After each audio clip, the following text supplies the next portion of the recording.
Started out on live, man, that was the play. Streaming every night, building up the sway. But as the site faded, I had to find my way. Now I'm hopping platforms, surfing through the fray. Got my crew behind me, yeah, we call them givers. Chillin' IRL, catching all the rivers. Farkle in the chat, bringing laughs to the grind. Talking crypto games while we sippin' Jack Fine. Gives a minute, yeah, we take our time. Living in the moment, the life's a subtle rhyme. From the land down under, streaming through the night. New Zealand's vibe, surfing waves day to night. Always looking for the next thrill, that's where I ignite. Community so solid, always shining bright. Rolling, rolling deep and cruising for the height. From the struggle to the stream, it's all just a game. But with the giver found, we're making our name. Jack and crypto profits, life just gets sweeter. Every view and every stream, making life a keeper. Give us a minute, yeah, we take our time. Living in the moment, life's a subtle rhyme. From the land down under, streaming through the night. Got my heart on my sleeve, everything feels right.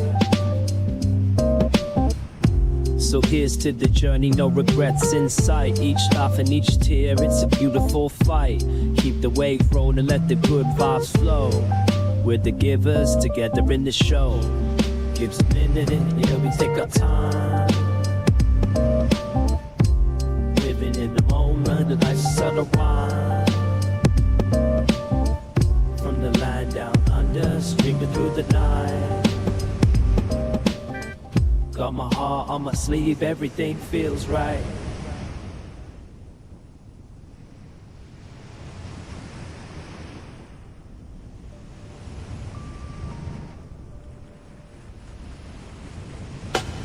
Script how we play a game. First start to the next time, chasing fame. Put the gear behind me, changing scenes. So through it and then living out the dream. Got my acoustic strum, curing it chill for cracking jokes. Go stop the thrill. In the land of Kiwis, we ride the waves. Our road streams phone, no better days. Gives a minute, yeah, we take our time. Living in the moment, the life's a subtle rhyme.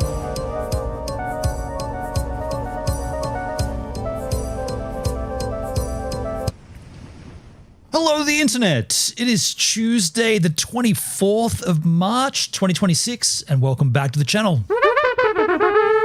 Hello there. Charles, that's awesome timing. I had a little thing I was going to do, and you jumped in and beat me to the punch. Nice one, Charles. Hello there. Excuse me while I just get the nasal hairs out of my freaking... You know what? That's not really working. I might need some tweezers. How you doing, Charles? Nice to see you. I'm just going to pick the hair out of my nasal passage. On Fire over on Valora. Hello. On Fire, you've come in at a very interesting time. These are tweezers. There's hair in this nose. I'm going to pluck them. No, didn't work. These are absolutely shockingly shithouse tweezers, and my nasal passage needs cleansing. This hurts, and it doesn't work, man. It doesn't work. It comes right off. There's no hair there, so that's why I use this. And even this is shithouse. You know what? Let's get into here. Let's get in there. You hear that? It sounds like it's doing something. However, if you get right in there and you have a good old look, it's not doing jack shit. On Fire, I dislike tweezers. They don't grip. Bingo bango. That's my point here. By the way, I'm a little buzzed here. I just came back from a drink review and... shit me.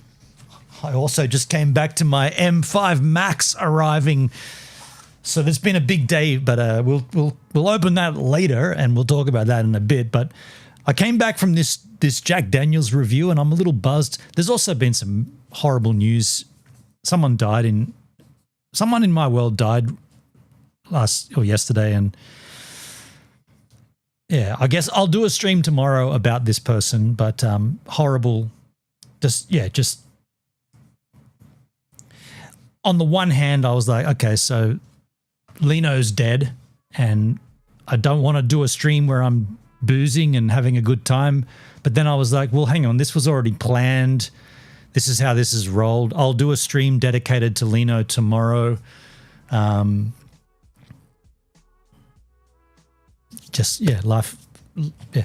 I don't know. Life has a weird way of twisting and turning. The content of this stream today, though, is going to be about hair removal. I'm not holding that up for any reason. I'm holding these up because they're tweezers. There was a thing, or I don't really want to, dude, I always say I don't want to do this and I end up doing it. I'm not going to do this, but you know when you're comfortable with someone and I don't know, like there are always things about, there's always things personal that people don't like about themselves.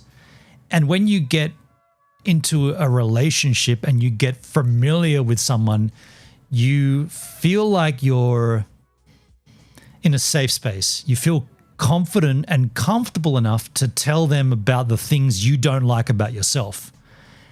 And that kind of sometimes involves hair removal. Different parts of your body that might have hair or you don't want hair there or whatever it is. In my particular case, without mentioning names, of course, but I get random hairs on my back. Like, it's just this random, like, pocket of growth of hairs. Now, I can't see that shit. It's back there. I can't see it. So, like, I quite enjoyed having someone else able to go back there and start we called it grooming. You probably wouldn't want to use that word. It could be conceived as something else. But we were grooming each other. Mind you, I will tell you this, she never let me do her. If there's one reason I want to get... No. Anyway, that was fun. And now that I'm a single man, I've got to groom myself. That's where this device comes in handy. There's another fitting that goes onto here. You can just go... Shit. See you later. That went all the way over there. You can plug another setting into here, and then you can basically go down your back and go... That's all good and true for your back hairs. G'day, Hendrik, and g'day, Charles, and Giggle Pickles. Echo Rider, on fire. Gives a minute. Hello, skis. That's a good feature. This is a shit device, though. This was $70 and it's garbage. That doesn't help my nasal passage. My nasal passage is what tweezers are for. Now, there is something to be said for, you know, manning up and just going for it, right? Like, this does not... I've had skin cancers cut out. I've had broken bones skateboarding, and I've fucked my whole body up. But I tell you what, the worst pain I've ever had, aside from getting stung by a stingray, that tops it. But plucking nasal passage hairs, the worst. Second worst. Pretty bad. And I think if I could speculate, I think that a lot of the problem with plucking nasal hair passage is not the plucking, it's the tweezer. Yo, Jude, how you doing? Hey, guys. Good to see you, Judskis. It's if you don't get a good grip on it and it slides, like what's the old saying, you know, take a Band-Aid, rip it off in one go, get it done. Speaking of getting it done, who did that on D-Live Machine? Where's my mouse? Who did that on D-Live? Someone followed and I didn't see it. Immortal AI from Much Love No Fear. Hello, Immortal. I see you often live over there on MLNF. How you doing, man? I feel like most of the problem... Thanks for following on D-Live, by the way. There's a limit to when you can talk, though. You're going to have to sit out for a bit and wait. I wonder if the problem with plucking nasal hairs is not the plucking, but it's the missing of the grip. And therefore, it lasts longer and it hurts. Because if you get a good grip and you yip it out, it's done, right? It's okay. You might say it's a little bit of pain, but it's a pinprick pain. But if you don't get a good grip and it slides, then suddenly you're plucking slower and getting more pain. And so what I wanted to do on this stream, which might sound absolutely futile and dumb, I want to look at the best tweezers on the market. And I've found a few different channels. There's one here called the Hiss and Kitten Waxing Center. I want to learn about what she's got to tell us. I've got this one here from Tweezer. Use the hole, fill the hole, or fill the hole. Yo, thank you, Charles. I want to fill that hole. Here's one from Sammy Lou Reviews. Here's one from Jackie's Amazon Finds. By the way, unsurprisingly, each of these videos, aside from the first one, which goes on for 8 minutes, the other two are like a minute, just over a minute each. So I guess there's not, like, unsurprisingly, there's not much to tweezers, right? But we all know there is something with products. There are good products and there are shit products. Arguably, these are shit. They should be thrown out and I'll replace them with whatever we come up here on the stream. But of course, my mind is going to be not thinking about the tweezer. It's going to be thinking about the M5 Max that's sitting right next to me, still boxed, which, I should also, well, when we get to that, I calm down. I'll get to that, but we'll talk about the M5 Max. But as I said at the beginning of this stream, I am a little buzzed right now. I did a Jack Daniels review. I do have one more of those Jack in the freezer, and I can... Nah, I can't hear it, but I'm going to pretend I can. Oh, yeah, I can hear it. It's calling me. I feel like I should go and get that Jack, crack it here on the stream, and we'll look at these tweezers and get deep involved in two pieces of metal joining each other to grab something. That's what a tweezer is, right? Metal touches metal and holds onto something. That's all a tweezer is. I feel like that's what we're going to do here on this stream. Yeah. I mean, I'll be honest. A lot of this is me just kind of coping with this death that happened yesterday. Someone that meant a lot to me, and we'll talk about that tomorrow. But I'm gonna go and get this Jack. I'm gonna come back and we'll get into the tweezers. And at some point, you know, we'll just sit here and have a good time. Charles Kirk's Big Hairy R. Are you Jewish by chance? I'm going to have to let you wait and find out by the time we get back.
I still can't get over how drove over my cable. I still can't get over how tired I look at the end of that clip. I look like a lethargic. I look like I've never surfed before in my life. I have surfed many times in my life. I'm not that lethargic. Well, I am if I haven't been surfing for a week or two. I haven't been surfing for like a week and a half now. There's been no waves. I wanted to go out today and no waves, man. What can you do? You can't make waves. You know what you can do though? I want to tell you about this Jack Daniels product I reviewed today. So there's a new premix on the market, and it is called Tennessee Serve, and it looks like this. It's 12%. Look at that. It's a 12% by volume, 200 ml, tiny little can, Jack Daniels premix and cola, only available in Australia.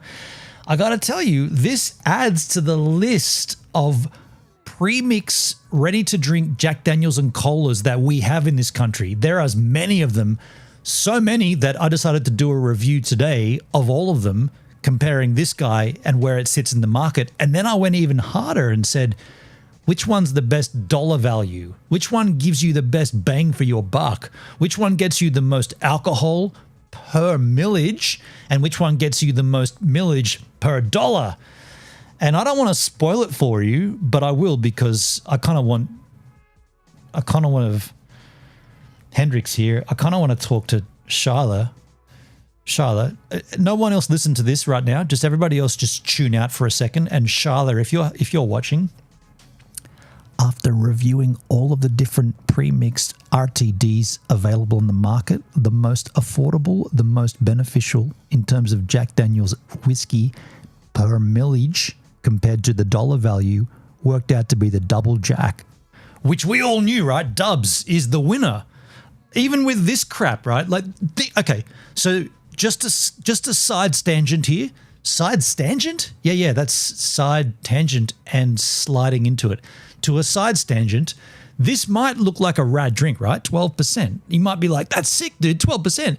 It's only 200 mil. And if you look on the back, in Australia, we measure our drinks by standard drinks. This is only 1.9 standard drinks. So the smallest vessel, basically, what they're doing, what Jack Daniels, Brown Foreman, if that is their real name, what they're doing to us is scamming us by presenting many, many options to different sizes. But in actual fact, I mean, the best thing to do is buy a bottle of Jack and mix it yourself. Of course, right? Of course. The actual thing that they're doing to us is confusing the shit out of us. And more products equals more confusion. Didn't Steve Jobs, wasn't he famous for coming back to Apple saying, scrap all those products, we only want 3 SKUs. We only want 3 SKUs. Jack Daniels in the premix range have way too many. I'm not complaining, but here we go. I love JD. I wish I was in Australia right now. I wish you were in Australia right now, Jude, to have one of these with me. Oh, that's almost done. It's almost empty. Got myself a little Jack Daniels glass here too. How about that for a brand producting? Who did that on D Live? Wow! Someone did a Mayunas. Davo, how you doing, Davo? Hey, Charles, thank you, man. Exclamation drink. Now, while we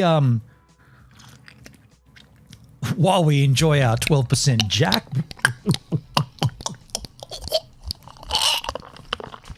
That sounds a little sexual. Let's move on to I'm a little buzzed here. I've already had a couple of these. What are the best tweezers? From the Hiss and Kitten Waxing Center. Let's see what she has to say. Hey guys, this is Kristen with the Hiss and Kitten Waxing Center. I'm going to talk to you about tweezers today.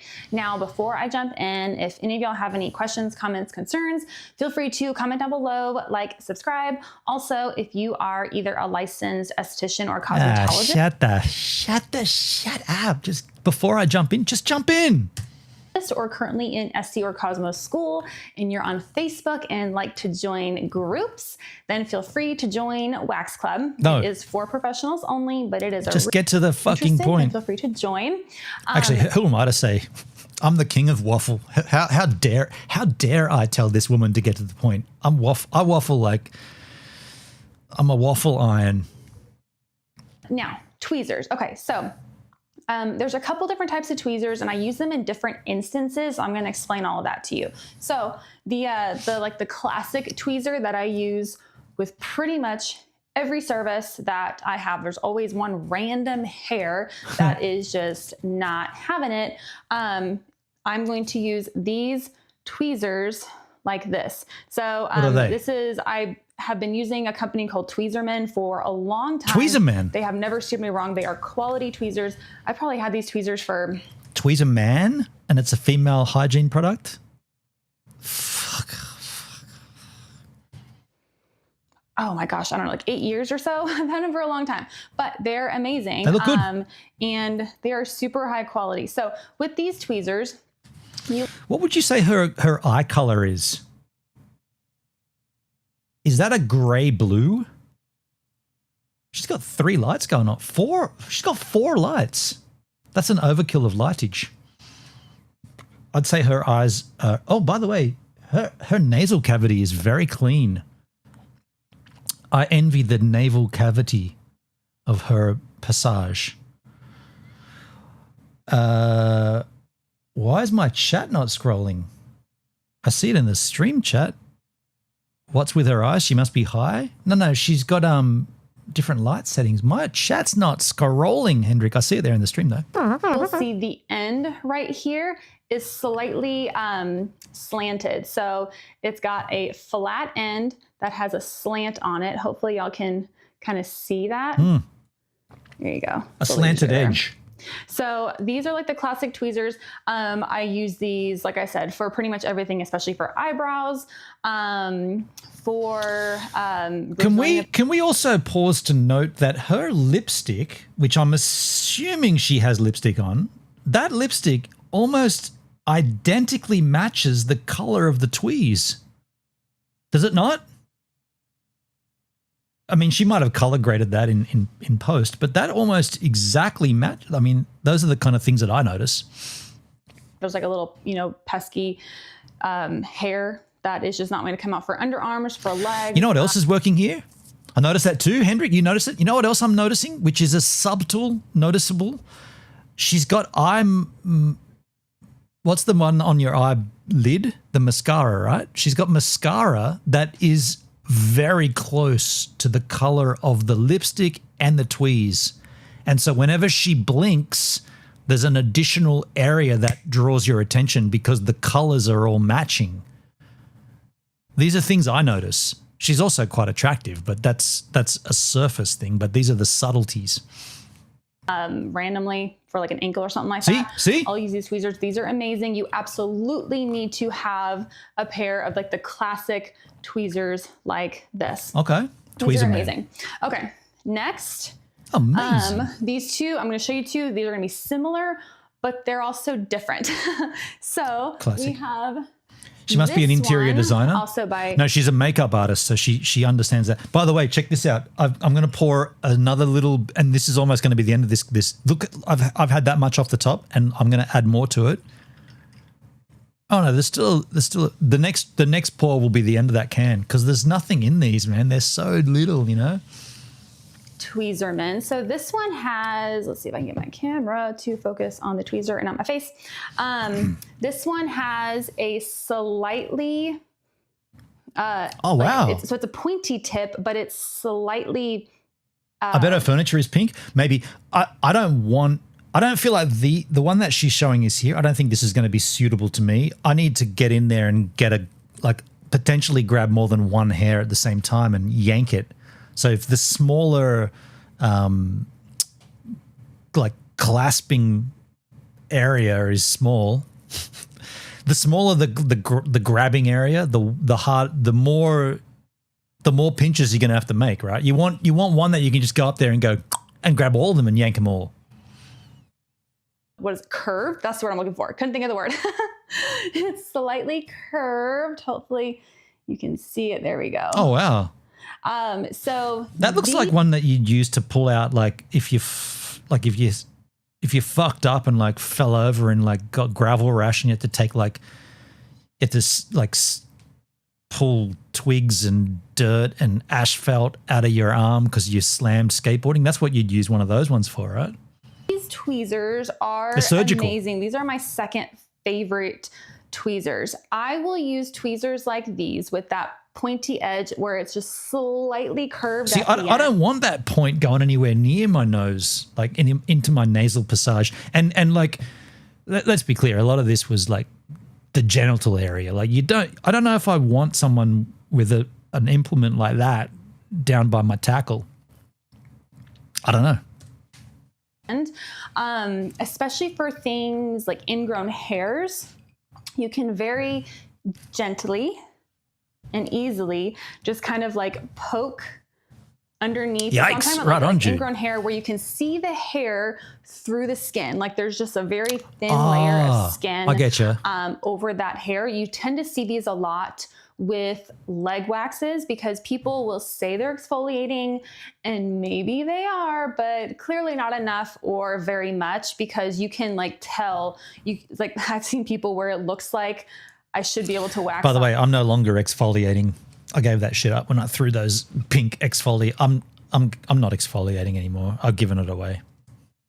Off all their leg hair, no problem. But then you look closer and you see a lot of it is just like those little hairs and then a thin layer of skin over the hair. So you actually can't wax it because there's skin over it, which is so frustrating. But these tweezers are amazing for Third getting world those problems. little hairs. I see what she's saying. She's using these as a surgical implement. She's piercing the skin and grabbing the hair, which is why they're razor sharp. Makes sense.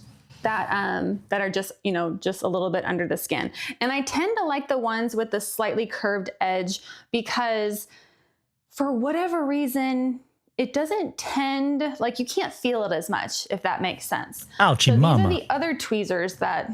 Depends where it is. You can feel it. If it's on your ball sack, let me tell you, you can feel that. Every single time that someone plucked one out of my ball sack, I felt it horribly. There were some times when it was worse. I'm not sure what it was, but there were areas down there where it was worse than ever.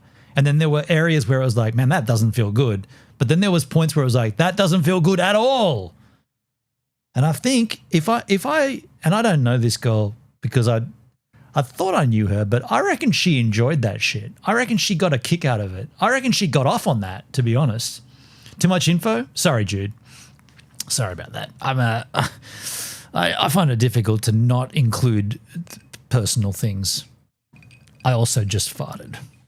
Will use. These are very similar to, my black ones that I've got right here, but they are pointy and they just have a Wait, hang on. They were good. Like they were good memories of mine. I just farted. Thank you. Can't I tell you those good memories? They were good memories. That was a good time in my life. We groomed each other. Well, she groomed me. I didn't get to groom her. That was coming. I'll tell you what. If I ever get a chance, I'm going to groom the absolute crap out of her. I'm going to get my payback. But they were good memories, right? Like I'm allowed to remember the good times. The bad times, I don't really want to remember. Yeah, I'm allowed to remember the good times, surely. Edge, so they are not curved at all compared to, I can use both of these, which have just a very slight curved edge. This one, the tip is also just a little bit thinner. This one is a little bit thicker. So when we need Nicholas Cole up here to make sure we get a manual focus. By the way, is she now telling us that there is a difference between a slightly like a slightly angled fine point tweezer? I mean, fuck, dude, really? Is that how finesse this gets? You have to have one that's slightly angled. Oh, you've got an ingrown hair under your skin. Oh, I'll just get one of the two of these tweezers. Now, which one should I use? The one that's slightly angled or the one that's not? They're both doing the same thing, right? Now you're getting a little too, sorry, pink eyebrow lip makeup girl. You're getting too detailed here. Good old Nicholas Cole. I feel like we should look at some. I feel like after this. I feel like I want to go down memory lane. Maybe not. I don't want to look at Nick Cole. I want to go. I want to look at Danny Black. I miss DB. I miss Danny. I'm at the enough inebriated stage to go down. You serious? That landed on my phone. Hang on 1 second. I've got to go and get the cleanup for this. I'll be right back.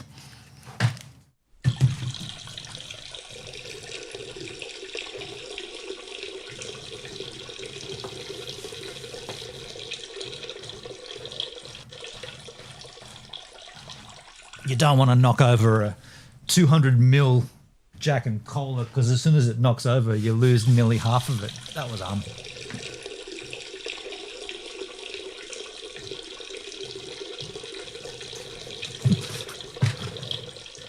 Yeah, I did knock that over and there's nothing left now. Look, watch this. Hang on. I knocked it over and now when I pour whatever's left, because it did fall over, there'll be nothing in here. That's it. That's all it is. These are so little. Aurora Grace, what's the topic for today? Your mom. Able to feel this more when like the trying 1,000 layers of umness. Free and ingrown hair compared to this one. This one tends to it feels a lot more comfortable. It's just a lot more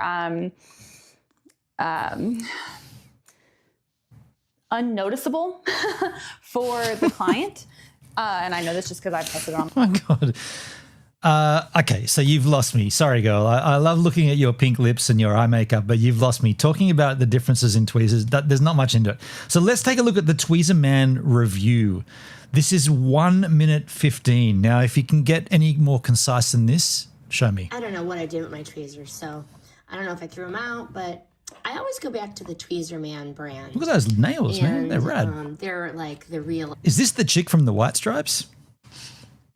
MVP of tweezers.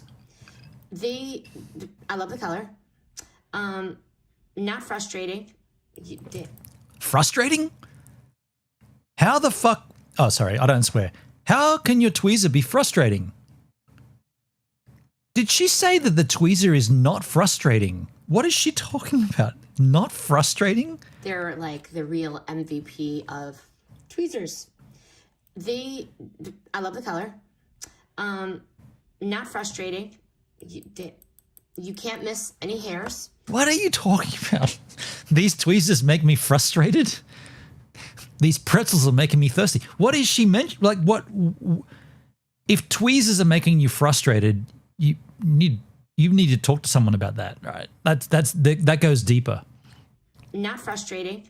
You can't miss any hairs. And these evening blue slant Tweezermans definitely save the day or the morning. Why I like these: spot on tweezing. Tweezing. Perfectly aligned. Is that a word? Tweezing? I'm tweezing. I hope it is. With the hairs, even the finest little hairs. All that plastic says carbon neutral. Ooh. The comfy grip, super easy to hold, and giving you full control. Now hold on. So is it possible? Can I be as bold to suggest this? Is it possible there's so little to a tweezer that these YouTube reviews and TikTok shorts are trying as they're Danny Blacking this. They're trying as hard as they can to make content out of something that in actual fact doesn't really require content. Like, could you imagine this person or Danny reviewing twine, like wool? I got this wool from this, I don't know. Wow! Oh, who did that? Yo, Jiu-Jitsu, you win. Thank you, Jude. Oh, yes. And who did that on D-Live? Jude, thank you. Thank you so much for the donations. Mayunis, wow! Like, can you make a video on YouTube about twine? Like, I am a little boozy, but can I, like, I'm being over the top, but it is a legitimate question. Like, what's the limit of the thing that you could make the content about? This company sent me some dirt. This Arizona farming company wanted me to review their dirt, so I'm here to tell you that this is the greatest dirt. You could grow, I believe potatoes would grow in this dirt, and with enough water, you could also grow apple trees and maybe mangoes. Like this dirt has a density of 1.7 micrograms per centiliter. You know what I'm saying? Like they're stretching. They're stretching to make a review of a fucking pair of this. All this is, I threw them behind. All this is two pieces of metal that clamp together. They just clamp together and you can hold things. What the fuck? She said it made her frustrated? The two pieces of metal that hold things together and you can pluck stuff makes you frustrated? Then at that point, I don't know if you're fit for this planet. A cow dung review. I deleted TikTok and got rid of the app. That's the same thing. But you know what? You know what I'm saying, right? Like I know I'm buzzed right now, but I am making sense. There doesn't seem to be any limit. And I mean, you might say, but didn't you make a YouTube live stream about tweezers? I did, but I also did it in the sense that I knew it was dumb. Like I know that this is stupid content, right? And I'm doing it as a mockery. I'm also doing it for the views. Let's be real. But I'm also content. I'm aware. I don't care because I have a job, but I don't. But these people that make this shit for a living, they do care, and they're doing their best. You know, she's got her nails on, man. She's got these white striped nails. She wants this to work because I bet, without even knowing, she's definitely got an affiliate link. There it is, right there, an Amazon affiliate link. 0 comments 1 year ago. You did this a year ago. That's worse than me, man. You got no comments, 157 views. Fuck, man. By the way, what's her name? Sammy Lou Reviews. If you want help here if you want someone to like instruct you on how to make a YouTube channel that goes nowhere, come and talk to me, girl. I got you, Sammy. I know what you need. I honestly thought you'd bumped your head. I mean, I've done that as well. I'm often bumping my head. You might say my whole life has been a big head bump. So pretty and so shaped. Stainless steel, sleek blue finish. They stay sharp and beautiful. How do you know they stay sharp and beautiful? You've only just opened it. Unless you've got one that you've had for a year, you don't know that they stay sharp and beautiful. They might not stay. They might get dull and horrible within 3 months. I don't know if I can believe you, Sammy Lou Reviews. Your integrity's a little up the wazoo. For many years to come. Many years? Dude, what the fuck? How do you claim that? They're going to stay sharp for many years? Now, Sammy, let me be clear. Can we go back to your channel? You said many years. That would lead me to believe that you've had a pair for years to come, but years already have passed to come afterwards, earlier. So let's go to your videos. Let's go back in time to the oldest. So this video went live 1 year ago. So 2 years ago, there should be another review of the Tweezerman tweezers.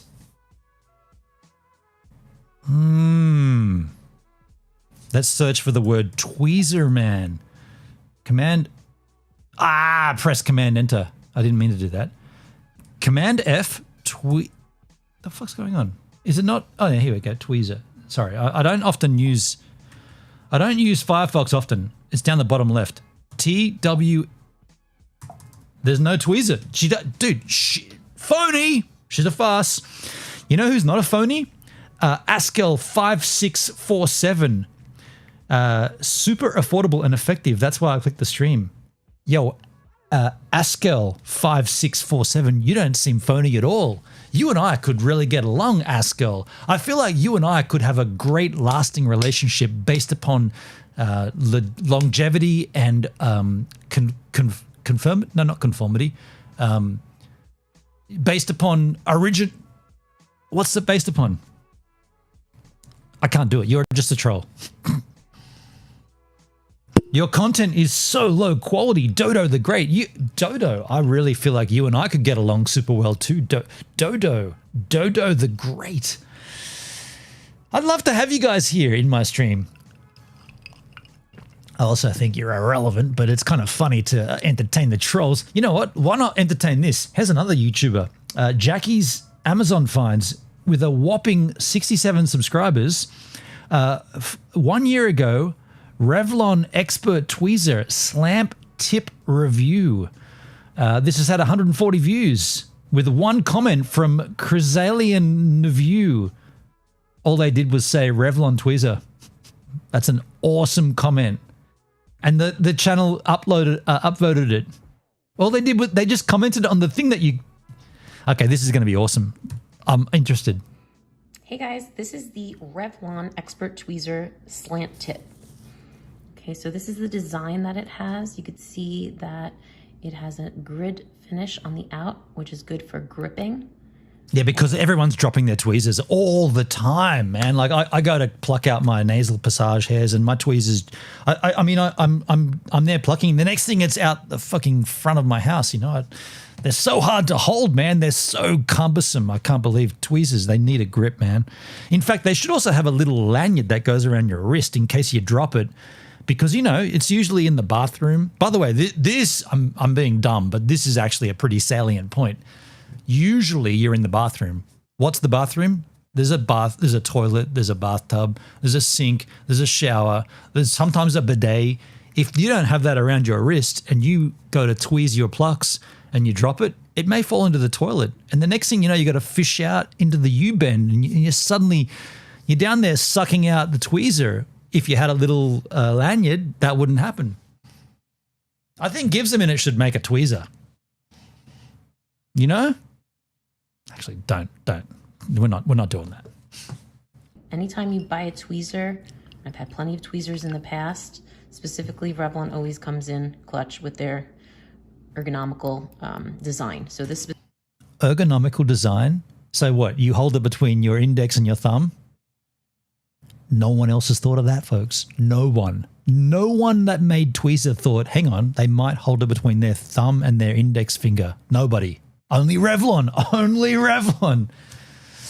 Hendrik, I got rained on, by the way, to the bottle before. Love the free shower. Pity I didn't bring the shampoo. Nice. Can you imagine that? She's like, this YouTuber is trying to tell us that Revlon have sussed this out. And they're like, wait, you're going to use tweezers to take out hairs? Oh, well, then you're going to be holding it between your thumb and your index. So we'll make sure we have our, even those, I should pick them back up. Even these fucking lousy, dumb, whatever this brand is.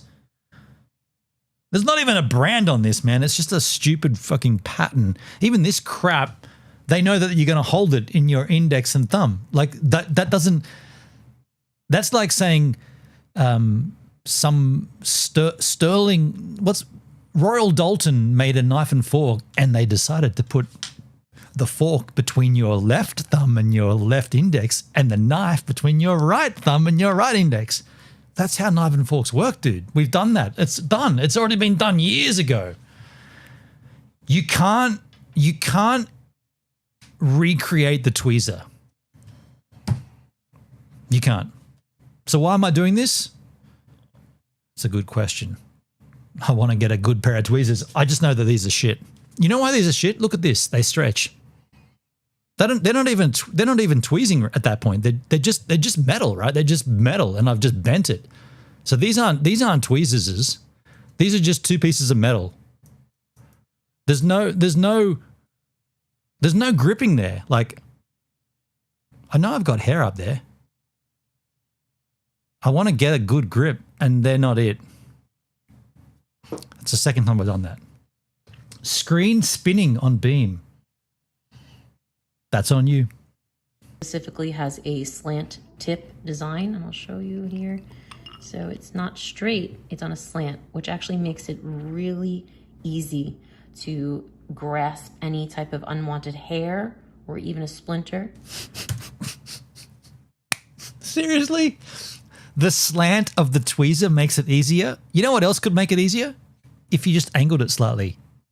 If you've got a tweezer that's got a flush end, it's 90 degrees, like it's a right angle, and you're trying to tell me that the only benefit of these Revlon tweezers is the slant because it's on an angle, and that somehow makes it easier to grasp, then just tilt the fucking tweeze. You don't... Wait a sec, did I swear then? I got to stop swearing. I'm not angry. I'm making a point. I'm not an angry man. I'm not an angry man. I'm going to try to curtail the swearing. But this really grinds my gears. She's telling us that the angle of this tweezer makes it somehow better. You could just just turn the angle. Come on, man. So you want to always make sure that when you're looking at the metal tip of tweezers, that the two metal tips come together and there's no space. So Wait. Did she just do what I think she did? You want to make sure the two metal bits come together? That's how the tweezer works.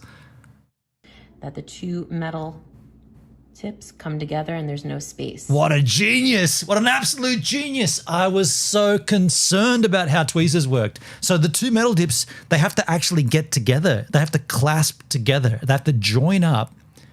And then that's how they work. Oh, thank you.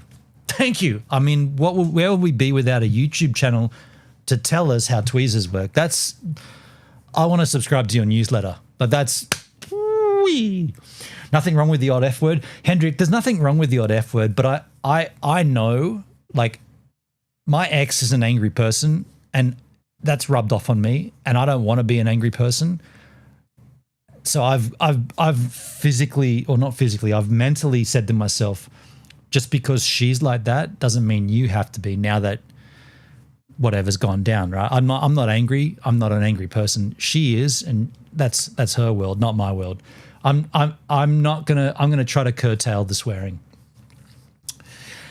Hey, George on Nemo, you're a true talent. Why don't you fuck off? Hey, what? Whoa. No, that's acceptable because George is not a real person. But it's kind of funny when the timing comes in on Nemo TV with a troll. You're just talking kisses and I know I'm talking crap here, but I mean, I kind of want to know about tweezers. I don't know what else I can learn here though. So this is made well.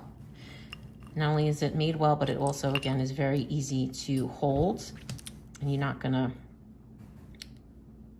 You know what? If you're gonna tell, what's her name again? Jackie's Amazon finds. Jackie, if you're gonna tell me what's a good, if she's gonna make a point about how easy it is to hold, she should also show us what's one that's not easy to hold. Now that would be very easy to show. She should get a tweezer that's like a big thick slab of metal, and she tries to hold it in and she can't grasp it. Then she could say this is not easy to hold, whereas these ones are easy to hold. You can't just say it's easy to use the hole, bridge the hole, or fill the hole. She can't just fill the hole. She has to thank you, Hendrik. She has to use it and fill it and show us. Gonna come right out of your hand. So if you were looking for a tweezer, I highly recommend this. Again, Revlon has great products, and this specific one in the slant tip works really well in getting out those stubborn unwanted hairs, or again, maybe a splinter. So check it out. Oh, a splinter. Good times. That's it? That's it? That's all you got for us, Jackie? Hey guys, this is the Hey guys! Revlon. What else she got on her channel? I'm interested. Hello, Jackie. Best Amazon finds for your kitchen. She hasn't got that much content. I beg your pardon. My thoughts. She's got a very familiar thumbnail pattern. Wow, it's Danny Black all over again. Speaking of Danny Black, I kind of want to.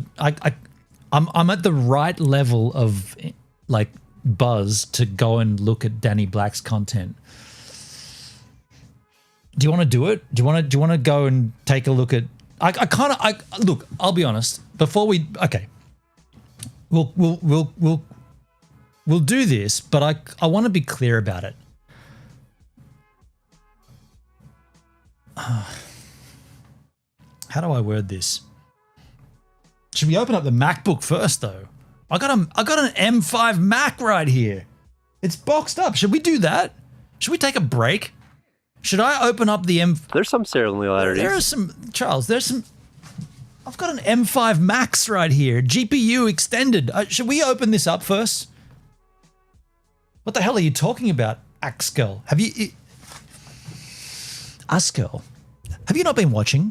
Do I have to address this directly at you? If you if you have been here for even the smallest amount of time, you'd know what I've been talking about.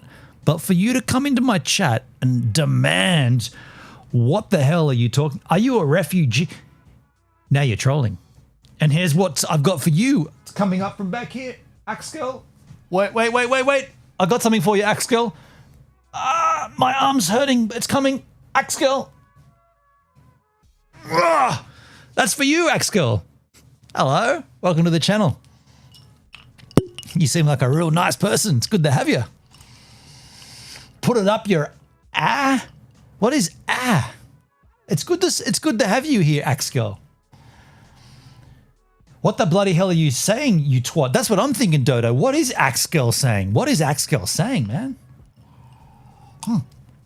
I've no idea, but I feel like there might be some help required at Axe Girl's house. Axe Girl might have issues that no streamer can deal with, right? Like, it's usually when there's this kind of tomfoolery in a chat, usually the person's a complete fuckhead and they need help. So if you know Axe Girl, go around there and just do a welfare check because they probably need help. I'm not talking to you. That's good, man. I'm not talking to you either. That's good. So you guys just talk amongst yourselves. I'll permit that in my chat. That you guys can, Axe Girl and Dodo, you can talk amongst yourselves in my chat. Just know that I think you're both fuckwits, but you can talk and you can hang out. And then at some point, I'll just block and ban you. I don't give a shit. You guys can do what you want though for a little while. And then we'll just go, see you later. Because I got no time for you fuckwits. So anyway, shall we open up the MacBook Pro? It's sitting right here. I'm pretty psyched. It's an M5 Max. It's fully maxed out with the GPU, and I'm pretty psyched. We're not going to be using it for a while because I've obviously got to set it up in my system. I want to tell you about what I've bought in addition to the MacBook that's going to help me run my setup. So we shall have to talk about that. I want to give you a perspective of what I've got going on. I've got multiple monitors. I've got a 5-monitor setup, big chat monitor, monitor I watch content on, monitor I monitor on, monitor that I also monitor on when we do streaming with music, and then the other little monitor is not really connected. Wow, there's a lot of, do you know what? I'm going to delete, please ban them. Yeah, you know what? Fuck these fuckers. Let's get them out of here. Who are we banning again? Axe Girl. Yo, Axe Girl. I gave you one before, but I'll just give you another one here. See you later, you dumb fuck. Go and create a new account multiple times and come back in and do all the thing you're gonna do, you dumb fuck. What's the other one? Dodo, probably the same person. Where's Dodosity? I'm just gonna ban Dodosity as well. Dodo. Okay, there you go. Get them out of here. Get them out of there. They're gone. See you later. It's nice to have you for a brief amount of time. Let me just give you an exit interview, let's say. It's 2026. If you're coming into a stream to talk shit and you don't have your own content, just know that you're a fucking idiot. Put your name down, put your face down, create content, or fuck off. If you think you're going to win by being a anonymous, no-face, no-account troll, you're not. You got nothing. So just know that you're just being a complete fuckwit at that point. I'm a person. I'm a real person.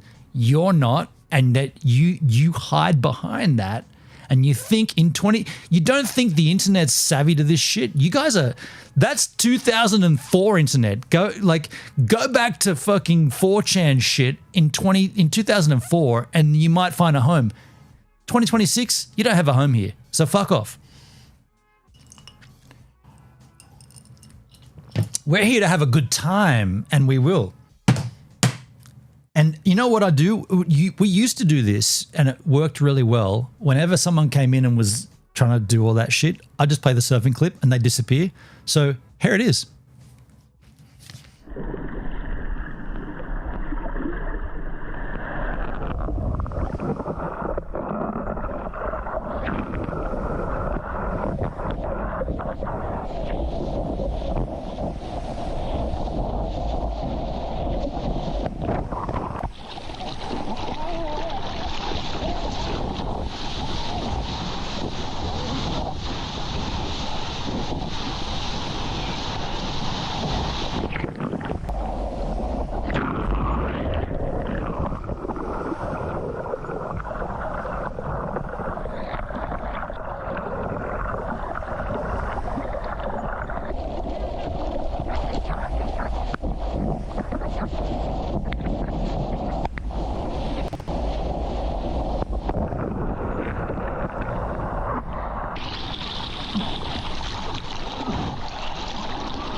Wait. Have you been there the whole time? I wasn't adding... I can't hear you, but I wasn't adding fresh jack to my jack. Shit. Maybe I was. I might have been. I did. Okay, I was. I did. I was adding fresh jack to my glass. Because the 200 mils, there's so little though. There's nothing in here, dude. It's gone. It's shit, man. Either way, no one's that keen to see the M5 Max, so I'll leave that boxed up. But I have a video here. Speaking of Max Headroom, who the hell was he? A docu mini from a channel called Nostalgia. Now, we can either look into the Max Headroom saga or we can open up the M5 Max. It's up to you. What do you want? Got many homies left? Yeah, Hendrik, I've got about maybe 12 to 15 homebrews lefters. I'm also not working tomorrow. I'm supposed to be working more and I'm not working tomorrow. It's Wednesday, dude. I'm not working tomorrow. So I guess we'll be live tomorrow. I'm keen to see both Maxes. Which one do you want, Hendrik? This is between you and me. Hendrik. You want the M5 Max to be opened? Do you want me to tell you what I've got in regards or in relation to it? How I'm going to implement this into my system? Or do you want to just see the M5 Max? I'll do either. Start with Max Headroom. Okay, no worries, man. Appreciate you offering some suggestions to how the stream should roll. What are you, a troll of some sort? You trying to direct the stream? I get you, man. I get you. I want to see the new PC. Boost on YouTube. Boost OTV. I want to see the new PC. It's not a PC. It's a Mac. And Hendrik, and by the way, Boost, we don't know who you are on YouTube. Hello. Thanks for being here. But Hendrik is a regular. There was a moment there where there was a bit rocky, but Hendrik's back. And he's been loyal to my channel for a long time. In fact, I know him in person, so we know each other physically, IRL. I don't know who you are. I'm not saying anything against that, but, you know, in terms of scales, Hendrik outweighs you. So let's learn about Max Headroom. Who the hell was he? A docu mini. This is from a channel called Nostalgia. Whoa. Super loud. Hi there, and yes, it is little old moi. Isn't that wonderful? But wait, I can hear some of you thinking, do I know him? Okay, this gets a little weird and complicated, so let me try my best. Max Headroom was a fictional artificial intelligence character. Wait. Are you telling me AI has existed before 2025? What? AI's been around for that? How long? Artificial intelligence? Are you telling me this is a phrase, a buzzword, a computer technological jargon that's existed and it's been superfluous to me? That's not the right word. I don't know what the right word is there. In my Jack Daniels haze, I can't think of the right word, so I'll just continue on. Still alive out there? Good. This is Although he was called the first computer Yeah, Hendrik, this is big in the 80s. I remember this sort of somewhat infiltrating our airwaves, like Countdown, right? The television show Countdown. Yeah, there was some... I mean, I can't think of a song. Like, was there a song that this guy came with, or was it just like, I'm just going to fuck shit up? Matt Frewer is Max Headroom. Okay. generated TV personality. He looks Dutch. That was all parody. His computer-generated appearance was simply the work of elaborate prosthetics and a blue screen. Please say hello to Max Headroom, if this is working. There's Max right there. Played by the immensely... Max Headroom, and Mr. Letterman is mocking it, but David Letterman, it's not that far off, right? Max Headroom. They're both kind of similar. It was on Hey, it's Saturday. Yeah, true. talented Matt Frerer, Max Headroom became a pop culture phenomenon in the true. 1980s and early 90s. Mike! Michael! No! Mike! I could have blocked that shot. Sure, Mac. But the story of the character goes beyond a few Coca-Cola commercials and TV appearances. Hi. Do you remember the first time you tried kissing? But now. And when you first tried Coke, I bet you said, not for me. But hey, let's not let first impressions swim, and let's try Coke again, shall we? Because once you've acquired that new wave taste, you're going to want to try it again, and again. Coke's delightful. The second. Catchy, isn't it? Catch the wave. Coke. Wow. You know what I'm seeing here? Just from a distance, it looks like cutting edge technology before anyone was savvy to it. Like because we can see that's a green screen, or they called it a blue screen, but the same technology, right? Alpha blending and whatnot. So this didn't really, but then again, it did exist. We had Star Wars in the 70s. So why were we 1977 was Star Wars, and that's green screen as it comes, right? Like why did we not think nobody beats Robert Llewellyn as Crichton? Yeah, in the Red Dwarf. But why did we believe this was like this? I guess this kind of already looks dated before it's dated. It already looked like it was not cool at the time of it being cool. So why did we fall for this shit? Is it just because no one else was doing it? I don't know. Yeah, it's the weird crossover of era, like time frame and tech. Like there was this strange period of like the analog converting to the digital, and it's like the early 1990s when mini DV and 8mm crossed over, and it became, yeah, you can record digitally, but you're still storing it on analog tape, and then it became SSDs and hard drives, and well, not SSDs, but spinning hard drives, then hard drives, SSDs. There was this weird period where the cost was so outlandish that no one was doing it, but it was there. Like there was technology, right? Moore's law, the technology becomes cheaper and affordable by half every whatever 4 years. So is Max Headroom just is it like not a property, but is it a result of just the weird, the timing that it all happened? That's what it looks like to me, because it looks obviously fake, but so did, and I haven't seen these films yet, but so did Beyond Thunderdome, right? Mad Max and all that shit. Didn't that no one thought Mad Max was real? I mean, I don't know. I still haven't seen it.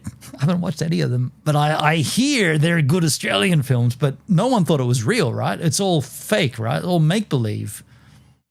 We knew it was fake. Exactly, Jude. Yeah. We all knew it was fake. Whereas today, I guess the difference in 2026, there is so much content that is compelling enough to be real that we don't know if it's real. Like those two videos we watched about the fucking tweezer, like they're just hands. One had kind of cool nail polish, the other didn't. They could have easily just been AI generated hands. They're not attached to a body. That's very simple to do.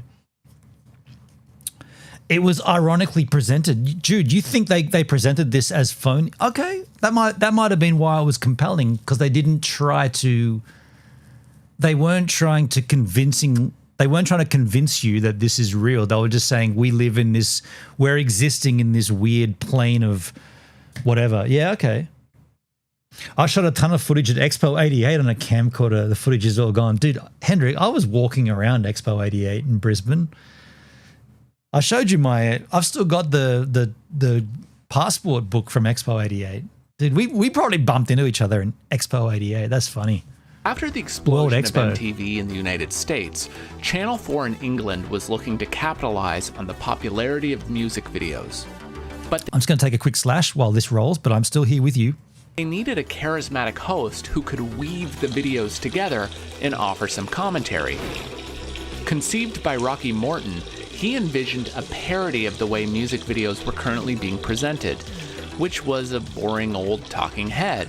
and other than MTV, was often hosted by a middle-class white guy in a suit. Rocky wanted to take that idea, exaggerate it, and make it fully computer-generated. Or to at least appear that way. Who was it said that observing the United States is like watching an epic movie? Oscar Wilde? Woody Allen? Max Headroom. Just think, they've got an actor for a president, economic advisors called projectionists. Even their latest defense strategy is named after a film, Star Wars. Rocky and his wife/creative partner Annabelle Jankel were known for their very dark, high-concept, sci-fi-like ideas. They would famously be known as the directors and visionaries of the, 1993 disaster film, Super Mario Bros. But that's for another video. Along with George Stone, the trio wanted to give this new TV host a complex backstory. One that they could hint at, and if successful, build upon. So with that thinking, in 1985, the Max Headroom Show hit the airwaves. And now on for... Yeah, I bet you do, Harry. Yeah, you too. He had a full show, man. It's like 5 frames a second.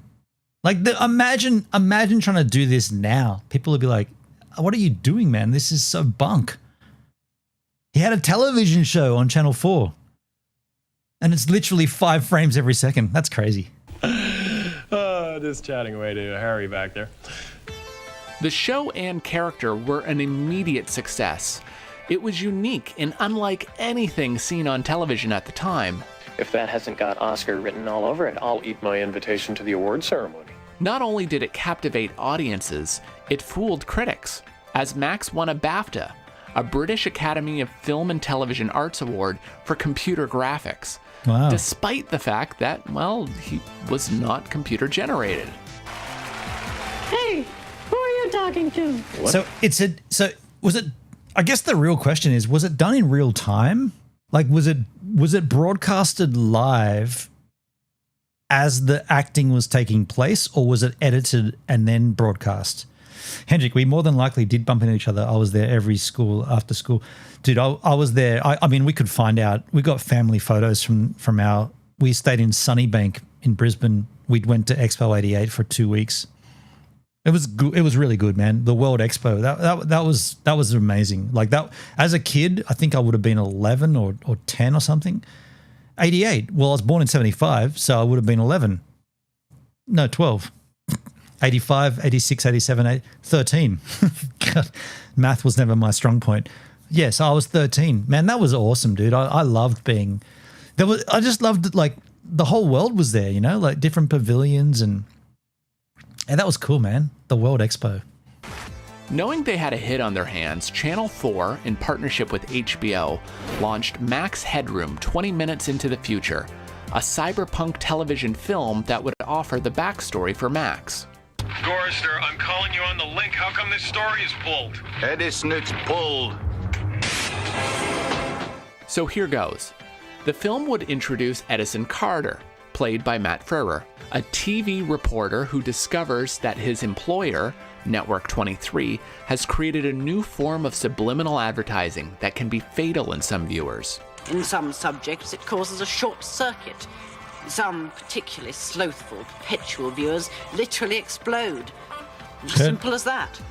All of this is... That's pretty interactive television. Hendrik, I really thought he was computer generated until I saw the Money for Nothing video, Dire Straits. I mean, I kind of have a memory of that. I don't remember exactly, but I don't know. I don't remember what I thought. I think I just thought it was computer generated as well. I mean, it was portraying to be computer generated.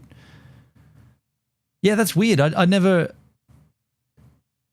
You know what's really weird about that is that there wasn't anything other than that at the time. Like, why would you fake computer generated content when it's either not computer generated or it is? There was no in between. So this actually might speak to the genius of this. Like, So on the one hand, there was decades of broadcast television, and then on the other hand, there's technology that's rapidly increasing and becoming more like easily affordable and reachable by studios. But then these guys created something that was mimicking where that was going, but it wasn't that. It was real. That's almost a step ahead, right? Like they're in front of the game, because it looked convincingly that it was computer generated, but it wasn't. That's a trip. I suppose I'm faking AI generated comments right now. Yeah. Well, Ember, you make everyone feel welcome. That would be a computer generated comment. Taking place in the dystopian future, by the way. While trying to escape the network to expose their evil plans, Edison suffers a head injury when he hits a low clearance sign labeled Max Headroom 2.3 meters. I've never seen this. This is a film? The story gets a little complex from here, when a young scientist from the network computerizes Edison's brain, but then decides to dispose of both the computer files and Edison's body. But the hired goons who are to dispose of everything end up selling both of them on the black market. Whoops. Max Headroom. He could have his own show. Big time. This is Max Headroom on Big Time Television. And what I want to know is, don't Eskimos ever get bored with their weather forecast? Eventually, Edison wakes Don't Eskimos ever get bored with their weather forecast? It's going to be cold, icy, windy, no sun. Yo, Dale, how you doing, man? Yeah, that's funny. That is pretty funny. Eskimos are like, it's like what is it? Marble Bar? That's the hottest place in Australia. The weather forecast, it's going to be fucking hot, dudes. Just don't go outside. It's going to be hot. From 8 a.m. till 4 p.m., it's going to be blasting sun. Just same as yesterday, man. Hello, my name's Tim Bailey with the weather. Where are you, Marble Bar? Just stay indoors. Don't even try to go outside. I thought you'd like this link. It's kind of, I mean, I'm buzzed enough to recognize that this was kind of part of my upbringing, but I didn't really get it. I didn't really understand it. I know who Max Headroom is, and I recognize it, and I remember it from being on television, but I didn't really understand what it was. It was trippy as. Time to build the igloo. Hi, I'm Easy Architect, Hendrik. Up and teams up with Max to take down the evil network. There's a lot of other sci-fi stuff that takes place in between. When did you first learn that blipverts cause people to spontaneously explode? One load of colics. Parrots are only one rung above politicians, though. You always know when they're lying. Their lips move. But this is the backstory as to why he's a computer-generated character and why he's called Max Headroom. Interestingly enough, since the character's boom in popularity, governments actually changed signs from Max Headroom to Maximum Height. No shit! Like the Max Headroom show, the TV film received rave reviews, which prompted a 14-episode series for ABC simply called Max Headroom. Wow. He kind of looks a little bit like okay, take this as you will, but he kind of looks like a little bit like Data from The Next Generation without the makeup. Just saying, he kind of looks a little bit like that. The facial structure is somewhat similar to Data on Next Generation. The thing with this is, I had a good point. I lost it. No, I can't remember. I had a good point. Kind of looks a little bit like me. Looks like me? He was on a series called Eureka. I watched Eureka. That's the town where everyone's genius. And there's a cop, like a sheriff with a family. I watched that. That started off really good, and then it drifted off into a bit lame. But I watched that show. I know what you're talking about. Which character was hang on. Fuck, what? Which character was he on Eureka? What's his name? Matt Frewer? What's his name? What was his name? Matt Frewer. They said his name. Oh, you know what I can do? I can ask ChatGPT.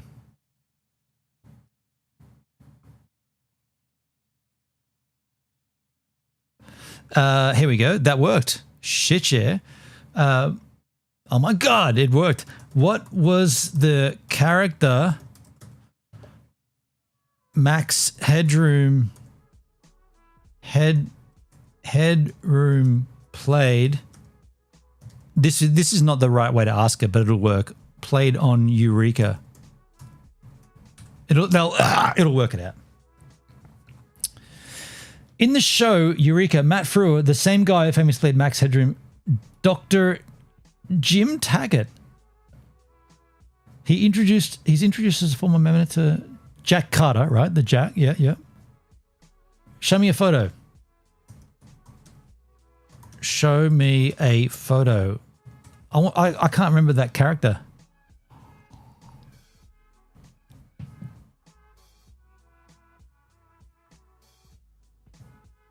Here's a look at Dr. Tim Taggart. Just show me the fucking guy, dude. Why can't you just show it to me? I gotta click it. Oh, that guy. I thought that was an Aussie guy. That dude, right. I thought he was an Australian. Okay, I'll be honest. That dude on that show, Eureka, I hated that character. I don't know. I'm just saying I hated his character. I thought it was over the top. The accent was ridiculous. He was playing an Australian, right? He was definitely playing an Aussie. And he was really drawn out with his accent. It was all fucking, yeah. I thought that was shit. Yeah, I thought that was garbage. If that's his acting capabilities, put him back in The Mask and put him back on Max Headroom because he worked better there. Yeah, I thought that was horrible. I'll be honest. I thought that show in general, I thought Eureka was a very interesting concept, but just delivered horribly. It wasn't delivered. It wasn't the portrayal of a town full of geniuses where like technology mixes with like the real world. That had every potential to be super cool, but it just came across as really lame. And the acting didn't help. And I thought that was the worst actor on the show. Yeah, I didn't like it. Sorry to burst your bubble. I thought that was Jude. I don't know if Jude said. Yeah, I thought that was awful. I thought it was dumb. I thought that was just the dumbest thing ever. But anyway, my opinion means jack shit. But I didn't think that was very cool. Let's go back to where we were with the Max Headroom video, I guess. All of this is happening while the original music video series is still running, which ran for 3 seasons and a Christmas special. Merry Christmas, Santa Claus. Merry Christmas, you're a lovely guy. And a random factoid, Channel 4's Max Headroom Christmas special was written by Game of Thrones' George R.R. Martin. Game of Thrones'? That's how I talk. Game of Thrones'? He did say that, didn't he? Special was written by Game of Thrones' George R.R. No, he said Thrones'. I would have said Thrones'. Martin. And if Max wasn't popular enough, Cinemax ran a 6-part series in 1987 called The Original Max Talking Headroom Show.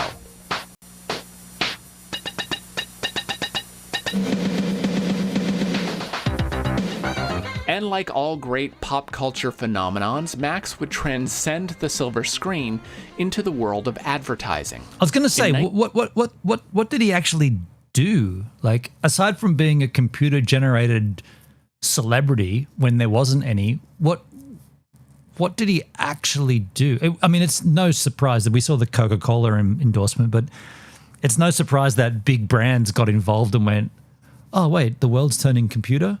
And you're the computer guy, come over here. We'll drive a truck of money to your house, and all you got to do is go get Coke. You know what I'm saying? Love the 80s chicks hairstyles. Bring it back. the visual hairstyles, the ones down below, not so much, right? Nobody wants that, do they? 1986, Max would become the spokesperson for New Coke, urging Americans to catch the wave. This is my guest. I heard you were big time in the old pop biz.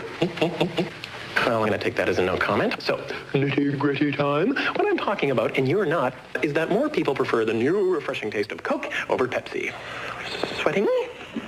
It's true. More people are, as we Cokeologists say, catching the wave. Catch it if you can, Cam. It is, I will stop. It is interesting to see that it, like, again, I'll say that they're portraying a computer image that hasn't actually started yet. Like, they're almost predicting the future. Like, he's doing stuttering, like he's glitching and stuttering. But that hadn't like no one had been on a call using the internet. Like, no one had done a FaceTime call in 1980, right? And had a glitch. Yet they were kind of mimicking something that hadn't actually began yet. They were ahead of the ball. The ball was pretty lame because the ball was like low bandwidth, horrible resolution, green screen, computer generated slop, which we're getting fucking pummeled with these days, like thanks to AI. But these guys were well and truly ahead of it. It's kind of interesting in like, if anything, in a documentary sense, like how this fits into where we are now with computer everything. Yeah, this is intriguing. But then again, at the same, that's what my point was before. It just came back to me. This is the same time that Star Trek: The Next Generation were portraying touchscreens and computer enhance and all that stuff, which seems to be closer to what we have now. Like Max Headroom, the prediction of what the future would be, it kind of there, but not really. But like if you analyze and notice, which I have been, because I've been watching for the first time ever, I've been watching Star Trek: The Next Generation. I've been watching all of it, but I'm up to The Next Generation. They're using handheld devices that look like iPads. I mean, they're thin devices, 9 inches tall, and they're touching it. And aside from the sound of the touching the screen where it goes, we don't do that shit because no one wants.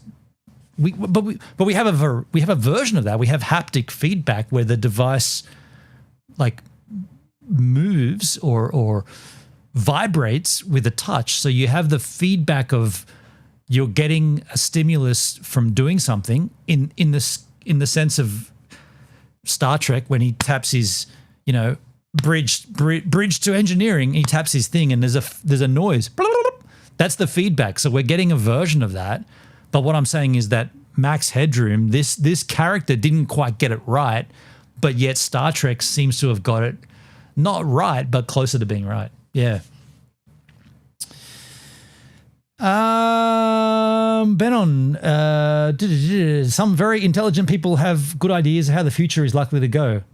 Dude, I'll just stop you there, Dale. I watched a video of Elon today talking about something, and I'll be honest, I started watching it. I did not know what the fuck he was talking about. He's talking about something to do with more planets, and I was like, just say, like, don't give me the buzzwords. Give me, like, just tell me what you're saying. Like, I don't know. Anyway, I'm a little buzzed, but yeah. The wave, Coke.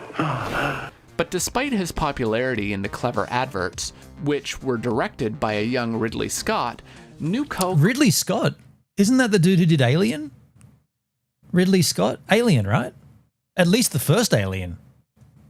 Now that's a film, dude. If you want to be frightened, dude, let me pause. If you want to be scared about intergalactic space travel, watch the first Alien and just get ready to be fucking terrified. Like that shit.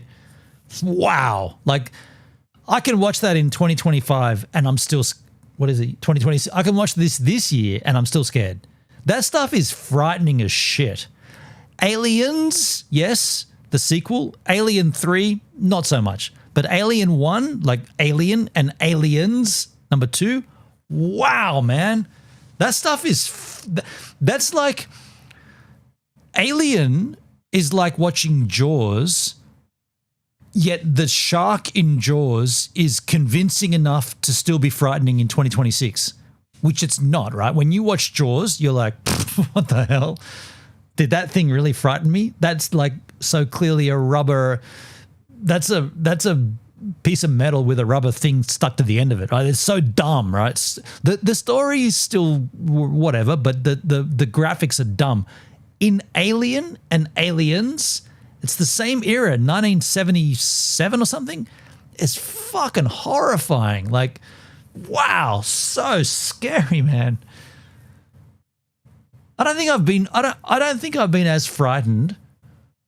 I haven't been anywhere. Oh no, Wolf Creek. I beg your pardon. So, okay, there's two categories here. There's alien life forms and space and like the vastness of how black holes and all that shit. And then there's dudes just hanging people up on chains and slashing their throats and cutting out vital organs. Two different categories, right? Horror and sci-fi. Sci-fi, still frightening, horrifying. Aliens, the sequel. Wolf Creek, enough to scare the absolute shit out of you. You'll never go anywhere, right? If you watch Wolf Creek, by the way, if you guys in America haven't, this was a global. If go and watch Wolf Creek, and then you'll never come to Australia. You'll never go anywhere in Australia. Like that is just, and based upon real cases as well. Like it's a combination of different cases of backpackers being murdered and shit. It's just awful, right? Like horrifying, disgusting, frightening, terrifying, all the things. Why are we talking about that again? I don't watch horror movies. Dude, I don't either. But I think Wolf Creek, I think that stands up. Like I did a photo shoot with David Lightfoot, the director. I did a promo shoot with him. I think I've told this story before, but I had to do it was a cover of a magazine. And when I met him, I said to him directly, I said straight up, I said, "Hey, I'm Ben, I'm the photographer." He's like, "Hey, how you doing?" I shook his hand. I said, Can I just say it up front? Your film, Wolf Creek, scared the absolute crap out of me, like really frightened me. And he's like, he looked at me, and this was almost as frightening as his film. He looked at me and went, "That's exactly what I intended." And I was like, okay. So you're going to sit over there. I'm going to get my lights all set up. And I was like, I'm a little spooked here. He's a nice dude. He actually ended up signing a copy of it ended up becoming the cover of the magazine. He signed it for me. He said something I've still got it. I've got it in my, just horrifyingly terrifying. By the way, can I just say I still haven't watched Wolf Creek. You've convinced me not to watch. Hendrik, you should watch it. Dale, have you never seen it? So Hendrik and Dale have never seen it. Jude, have you ever seen Wolf Creek? I kind of want you to see it, but I also don't want to be the guy to tell you to watch it because it's fucking horrifying, man. 2005.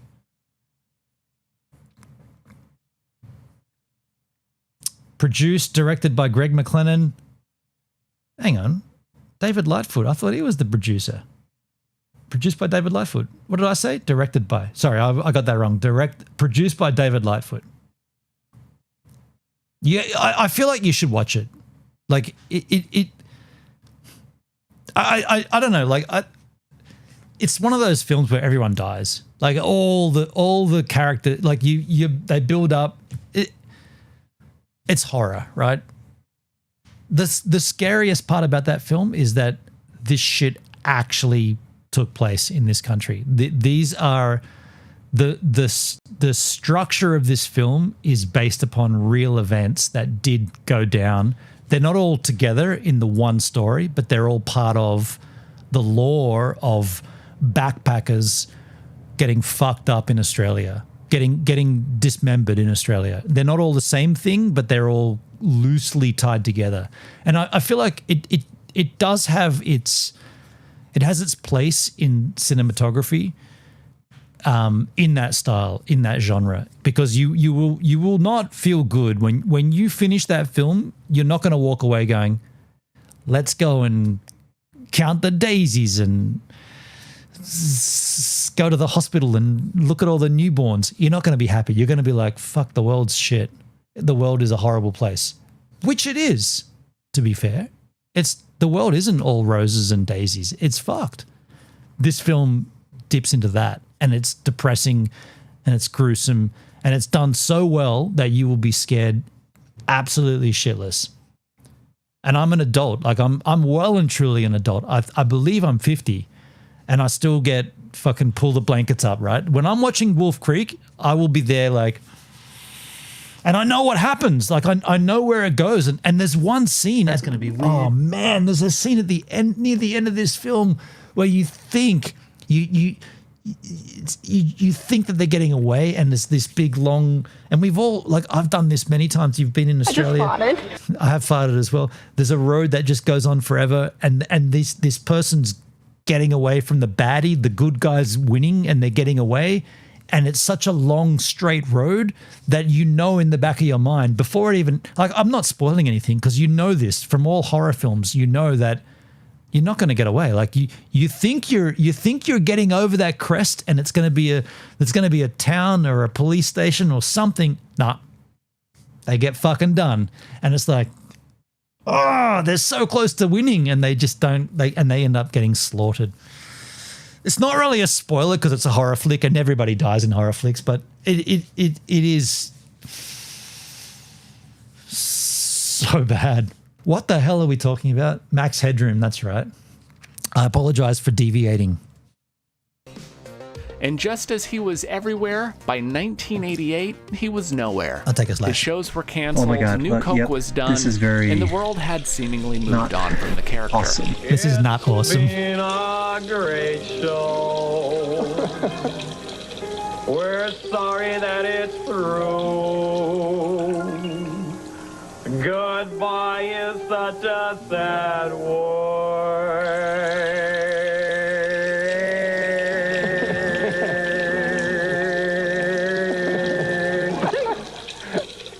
So let's just say adieu. Now, I would be remiss if I didn't mention something known as the Max Headroom Incident.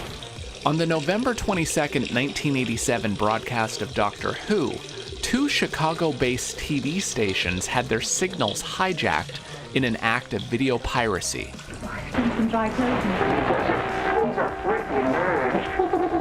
In the middle of the program, after some distortion, a video of a person wearing a Max Headroom mask was displayed.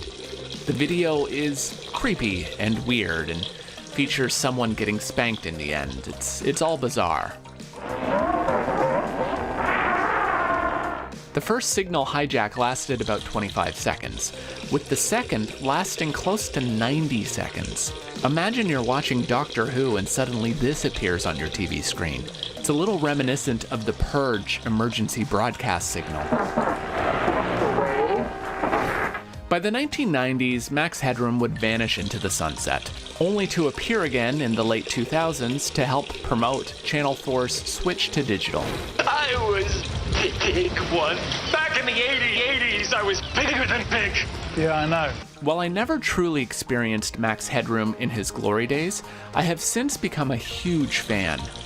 He's way before his time, is oddly captivating, and quite funny. So let's not be formal. I'm going to call you George. Okay, and you can call me Mr. Headroom. Great, no problems there. Are we happy? I'm delirious. Attaboy. How's the Max 5 Headroom? We'll get to that. Actually, George, I don't want to be unfair. I'm just lovable old Max. To everyone else, so what makes you different from others? What say you? Were you a fan Shall I of Max spoil Star Headroom? Trek? Don't spoil it, Do you man. think this type of character could work today? Don't spoil it. Let us know in the comments. Of course it cannot. Are you feeling frightened? No. No. No. No. You know what I want to do right now while we're here? I want to go to my Facebook profile, which is all kinds of wrong on a live stream, but I'm going to do it anyway because I want to find out if I posted the David Lightfoot cover shot that I did with him. So this is my Facebook profile. I guess I'm going to go to search. Where's the search function? Search Facebook? No, I want to go to my profile. I'm live right now. They keep changing this shit. Where is search? Seriously? They change this shit all the fucking time. Where is search? Fake look. What's that? Where is search? Edit. Here, what's this?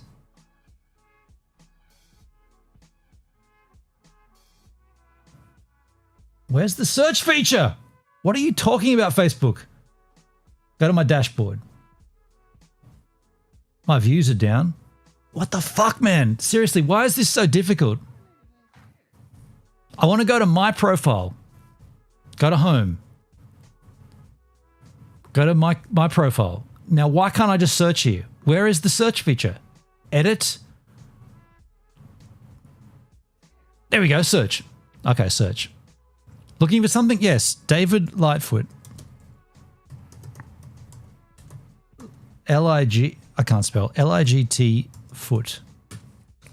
Ha ha, Charles. There he is, David Lightfoot. There he is. So that was in 2000. By the way, I should have mentioned this. He has passed away. So we're looking at photos of someone who is no longer with us. So that should be mentioned as well. But the guy who produced Wolf Creek. And that's Deborah, right? Yeah, Deborah Landau. Yeah, true. She's lovely. Well, this was the setting.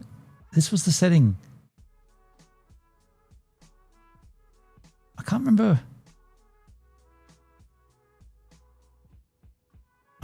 What I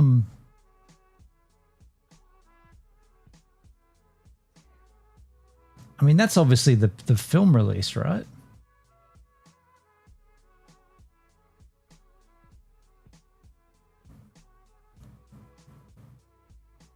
I mean, I know I took a photo of him for the cover, and I put a photo of it together after go and look deeper into my archives. There's that, yeah.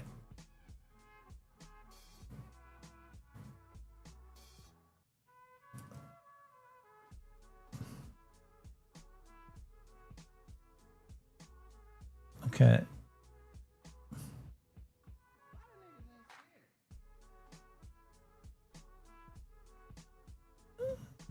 Fab shot. I'm blushing. That's 16 years ago. That's 16 years ago. Yeah.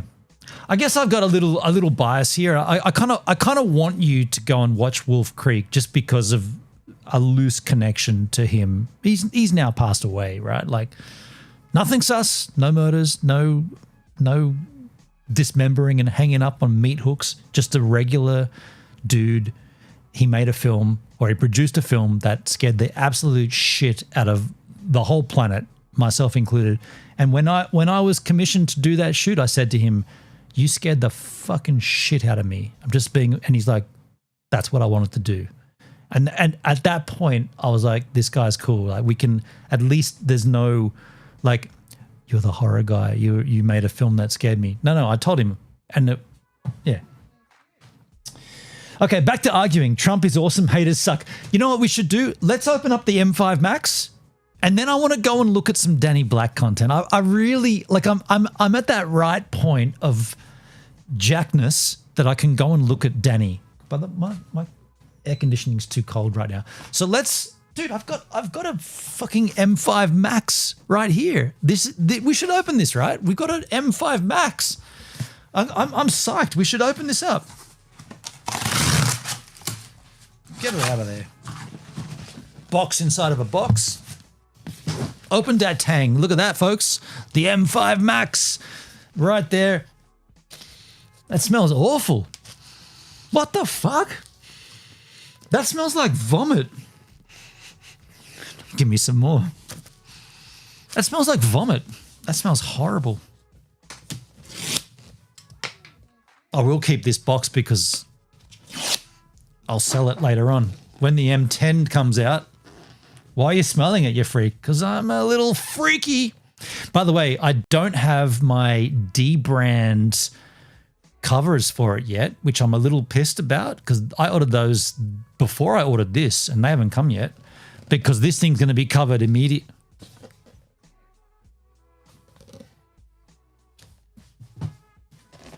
That's how it comes in the...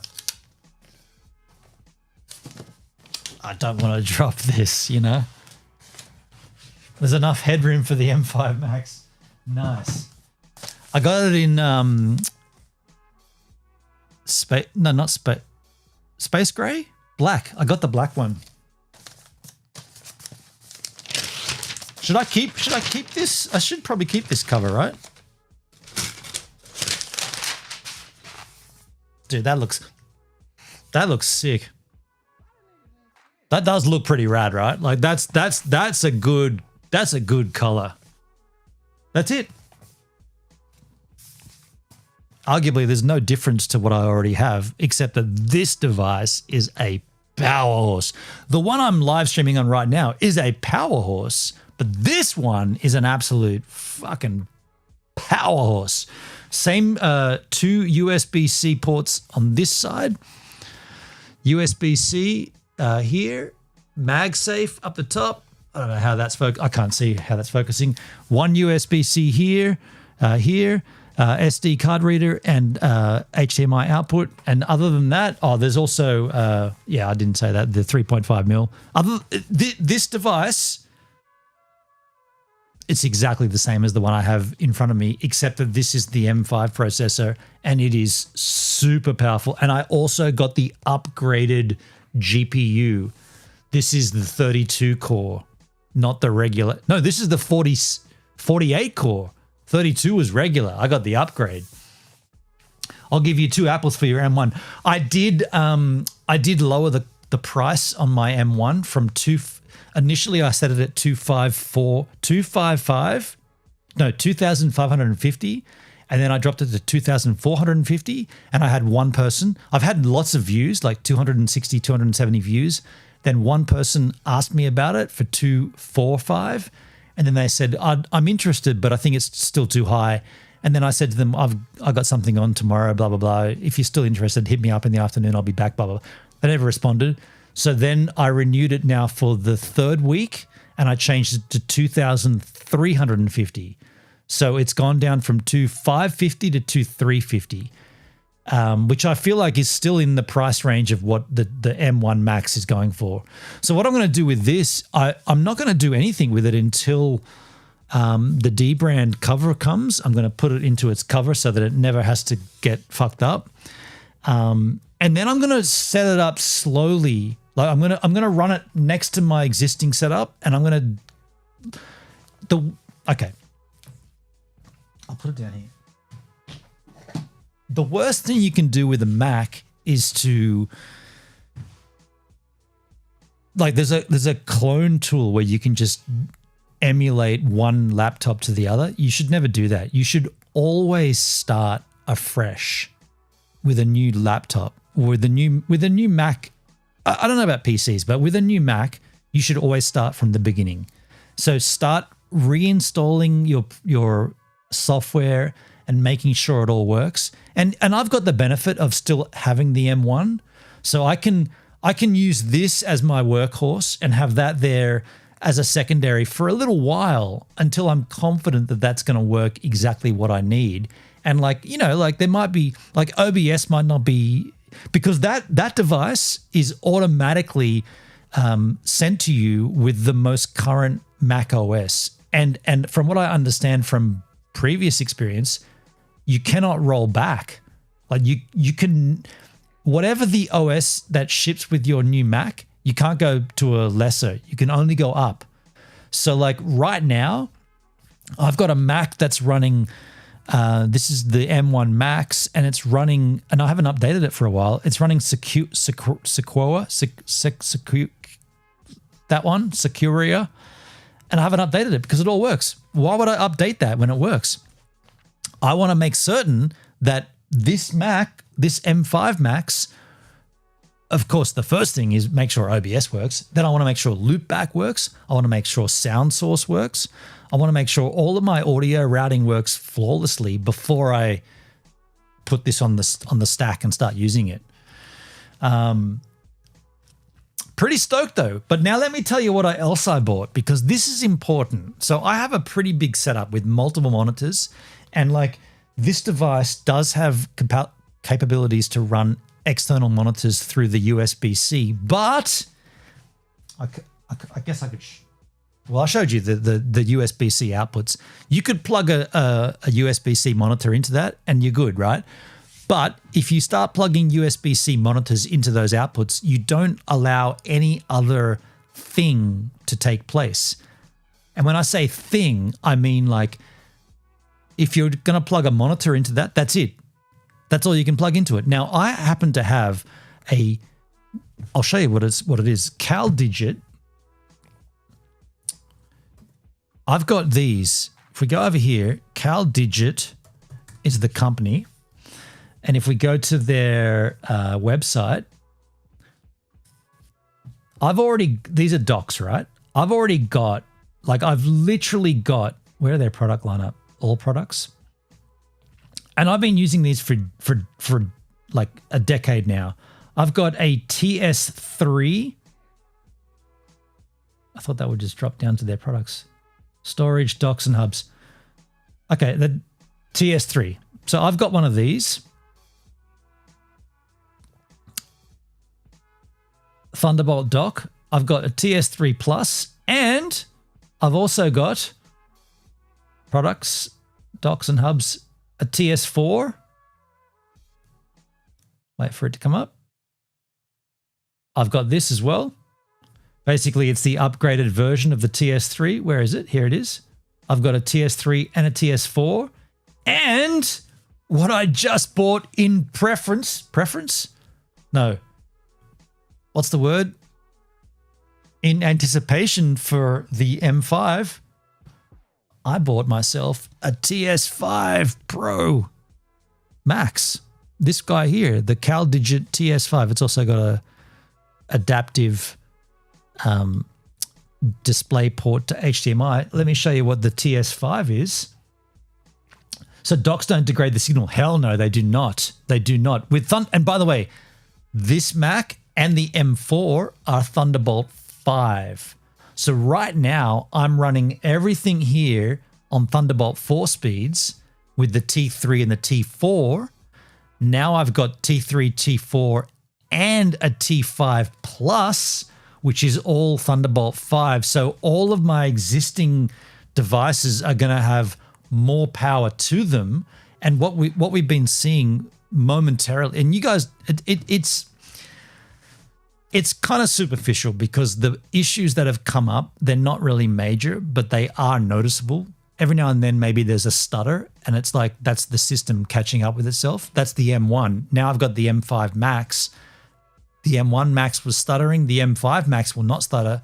Add the TS5 Pro or TS5 Max, which I didn't show it to you. Let's go to the products page. This is their most current product in terms of docks, TS5 Plus. Comtech will love this. And Flowski, yeah. So this device here, he loves it. Linus Tech Reviews. Docking done right. So what you're seeing here, or what you're basically seeing, is that in terms of, I'll get it back out again. In terms of this, I'll also show you one other thing. This is pretty slick.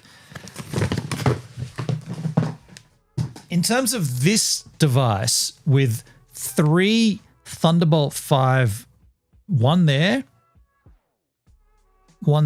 and 2 on this side. Get it up there into the It's hard to see. So 3 Thunderbolt 5 ports. I've basically got a dock for each of those ports. All 3 of those ports, and by the way, one of them is power. So the Thunderbolt, the TS5 Pro will be power. So I'll have, this is plugged into the mains, and that's what will power my laptop. 140 watts power supply straight. So you don't need to plug you basically don't need to use this brick that Apple supply, because the CalDigit TS5 does that.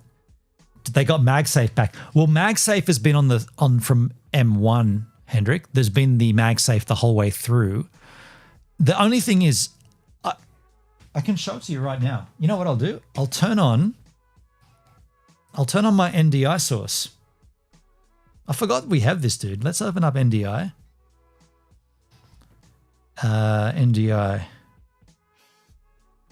NDI camera.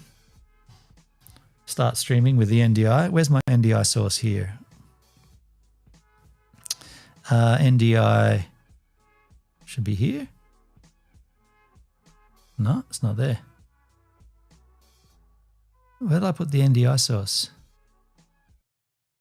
1 second. Okay, I thought that was there. Interesting. Maybe it's not on the top. Might not be on the top level. No, it's on the top level. That's weird. Okay. Fuck you, man. Why is that not working? We did this with the haircut. Should be right there.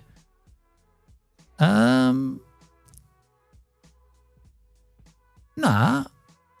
Always play when not visible. Keep alive. NDI iPhone.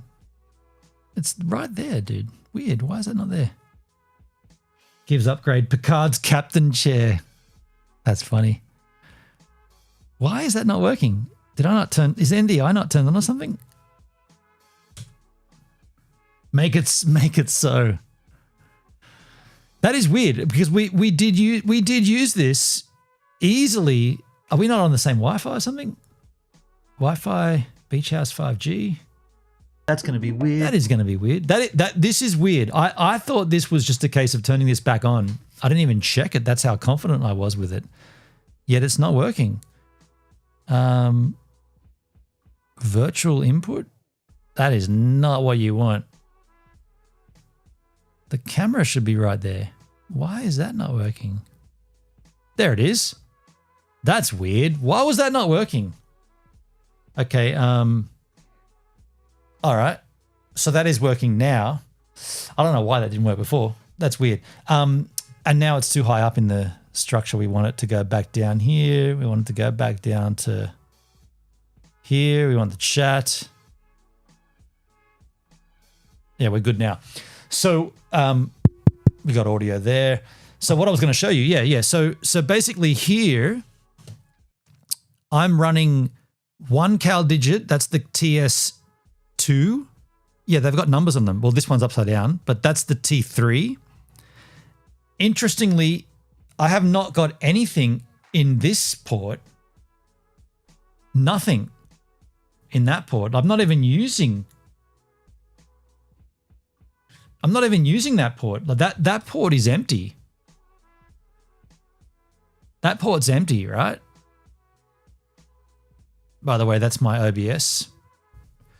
But yeah, I guess I can show you, like, if we just sort of close this down, you've got CalDigits. And by the way, this one here is covered over because it emanates so much light at night. Even when it's turned off, there's light coming off of it. So I've covered that up with like a little bit of plastic. And this is the TS4, TS3, TS4, and soon there'll be TS5 in the mix. I do have a Belkin breakout box in there, which is going to be null and void. Here's my GH5, the streaming camera.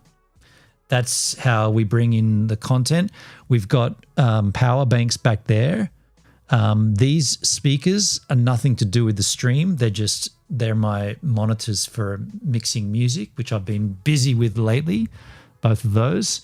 There's the key lights from Elgato. Those are sick. There is the GoPro for the reverse camera. That's one of them. And the other one's up here. All of that stuff will be coming in, including the Rodecaster Pro 2, which is definitely the thing that you need for audio mixing. That's coming through into the stream here. That'll be coming in via the TS5. What else can I tell you? A rad setup, better than most streamers, that's for damn sure. Dude, you guys know me. I've worked at this for a long time to get this to where it is. I've worked at this setup for quite a long time.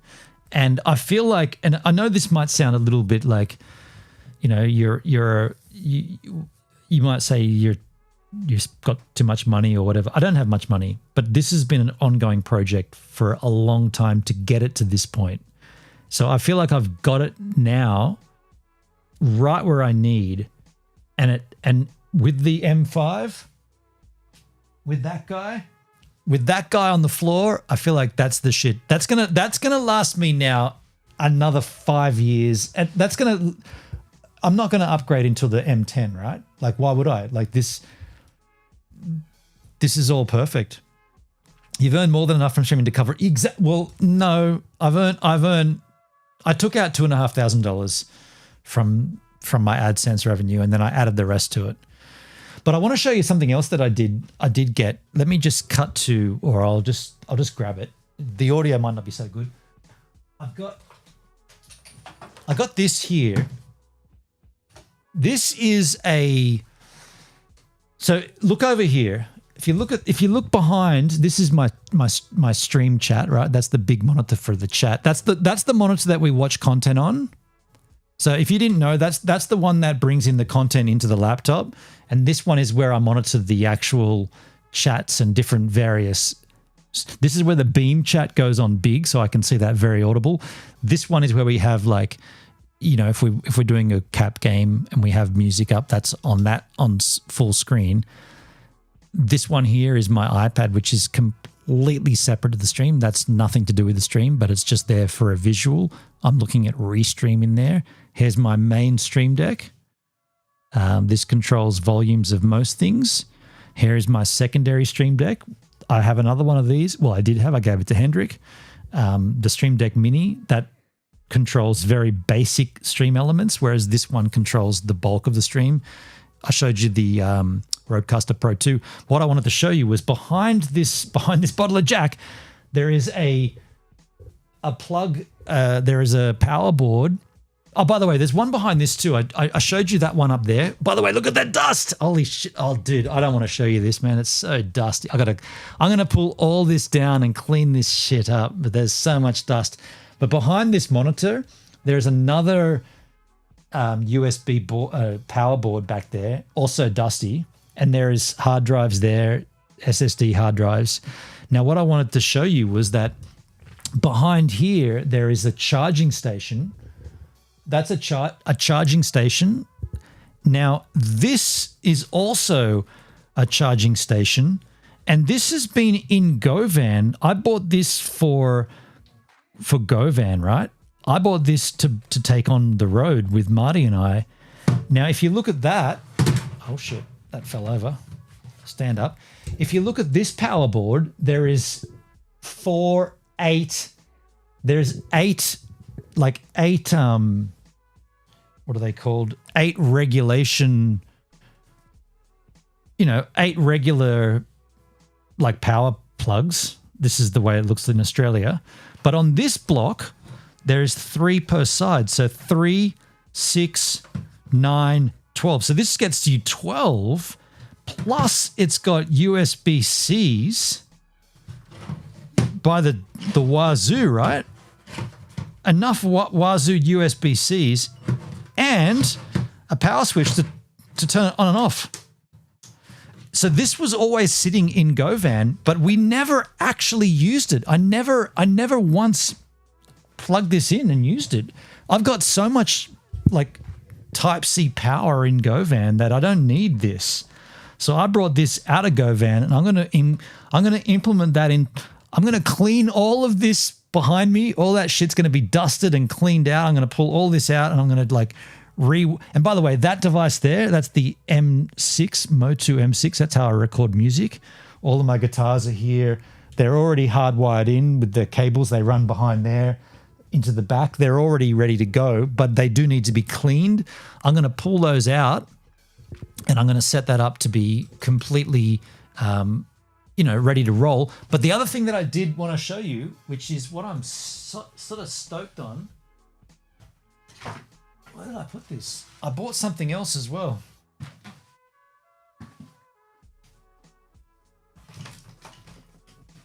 Oh yes, this is it. This is here. I got this too. This is slick. So you might say this is the dumbest thing you've ever bought, dude, but I think this is the raddest thing I've ever bought. This is a powered, so plugged into the mains, USB-A single, that's not focusing, individually selectable outputs. So I can essentially have this always plugged in to the CalDigit TS5 on the main power output, so the biggest, the most powerful USB port, and then I'll have access to all of this USB bus power because it's plugged in as well, and I can then turn on and off whenever I want whatever the USB device is. So why is that important? When I come back from a surf, which I didn't do this morning because there was no waves, my GoPros, you can see them right there. The GoPros are plugged in, and they're not charging right now because they're finished charging. By the way, that's on. I thought it was on autofocus. Let me just change that somehow. I feel like it's not on autofocus. I'm just going to put it back on that, and maybe it goes to autofocus. So that's now unplugged, and so is that, and my AirPods, because I went for a walk yesterday. So all of that's plugged in to charge. But what I've found happening is if you have all these devices running and then you plug in the GoPros to dump footage and to charge, it just goes no. It says too much. And by the way, all of it's running from the M1 Max. So it's like, no, that's too much, man. So when you that's why you need one of these, right? You need a USB, like this is a 10 block. So I got way more than I need. And I'm gonna make this a permanent fixture. I'll probably dust all that shit, and I'll probably put it up there. And on the side here, I'll have a label of which ones they are, like which ones go to where. And that means I can just go, I need power to, the GoPro. I need power to the other GoPro, and they're powered. And these ones are even more powered, quick charge. These are USB 3 hubs. But yeah, so I think that in conjunction with the TS5 and then this guy separate, I think those are all, and the M5 Max, I think we've got an absolute workstation here. An absolute freaking workstation. That's a lot of power drain in one room. Do you know what though? This is the thing, Dale. I actually had that question to someone who knows about that, and the answer was, because I remember when I got this M1, I remember asking about the maximum drainage from this computer. If you plug in stuff, and I run because I was running Mac Miner, which is a Bitcoin mining software. I was running that for a while on this system, and I was asking, is it possible to drain more power than this device can take? And my friend James, or my sister's partner, said this device can only take what it can take. You can't take more out of it. Like it is what it is. Like there's nothing more that you can't give, you can't take more. So he's like, no, as long as As long as this, and by the way, this always sits at, you can see there, 80%. It never gets to 100. It just sits at 80. It's not plugged in to any mains power. It's only getting power from the TS4. So that's notable, right? There's nothing else plugged. There's no power plug. The power for that is down there somewhere. I don't even know where that is, man. I don't even use the power block for this. It's all powered from the TS3 or TS4. So the answer to your question is you can't drain. I mean, it is a lot of power drain, but that's what these devices are for. So that they're meant for this. And arguably with the M5 Max processor, which also includes the extended GPU feature, I feel like we're now in the realm of this is what they're for. Yeah. I was referring to your house electrical. Oh, I see what you're saying. You meant those guys. Okay, well that's a different story. But I mean, they're all just these devices. They're all of those powered sources or all those power. They're just like lights, monitors, camera. We see you. Gives it a minute. I see you. We see you. I see you, Ethan. I see you multiple times, Ethan. You little devil coming in and out like that. I don't know, dude. I feel like yeah. I think we're good. I think we're good. I feel like we are good. I can't wait to settle this up though and get the M5 into the process. Let's cut back to the original camera. I'll turn this NDI off. Turn it off. Yeah. Because what I want to do now is, I mean, let's be real. I'm super psyched about the M5 Max, but I'm not going to do anything with it until the D-brand stuff gets here. I want to cover it. I don't want to ruin it. I don't want to get it in. I don't want there to be any problems with it. So I'm just going to make sure that I do the right thing. But what I feel like I'm at the right stage of life to go and have a look at some Danny Black content. So let's go back to the tubes of you. Where were we? We were watching Max Headroom. Let's search up Danny Black. Danny Go? No, Danny Black. Where is Danny Black? NDI is great. NDI works well. So Danny was always pissed at this guy.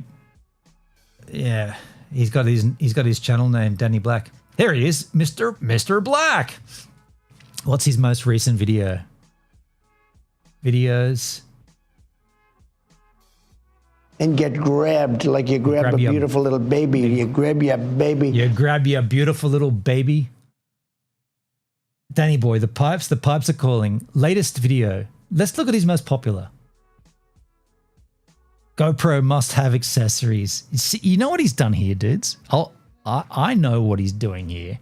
Top GoPro must have accessories. What's the thing that's missing from that title? The GoPro number. So he's not making it about a specific GoPro. He's just saying in general, if you have a GoPro camera, what's the best accessory you must have for it? He's not saying if you have a GoPro 13.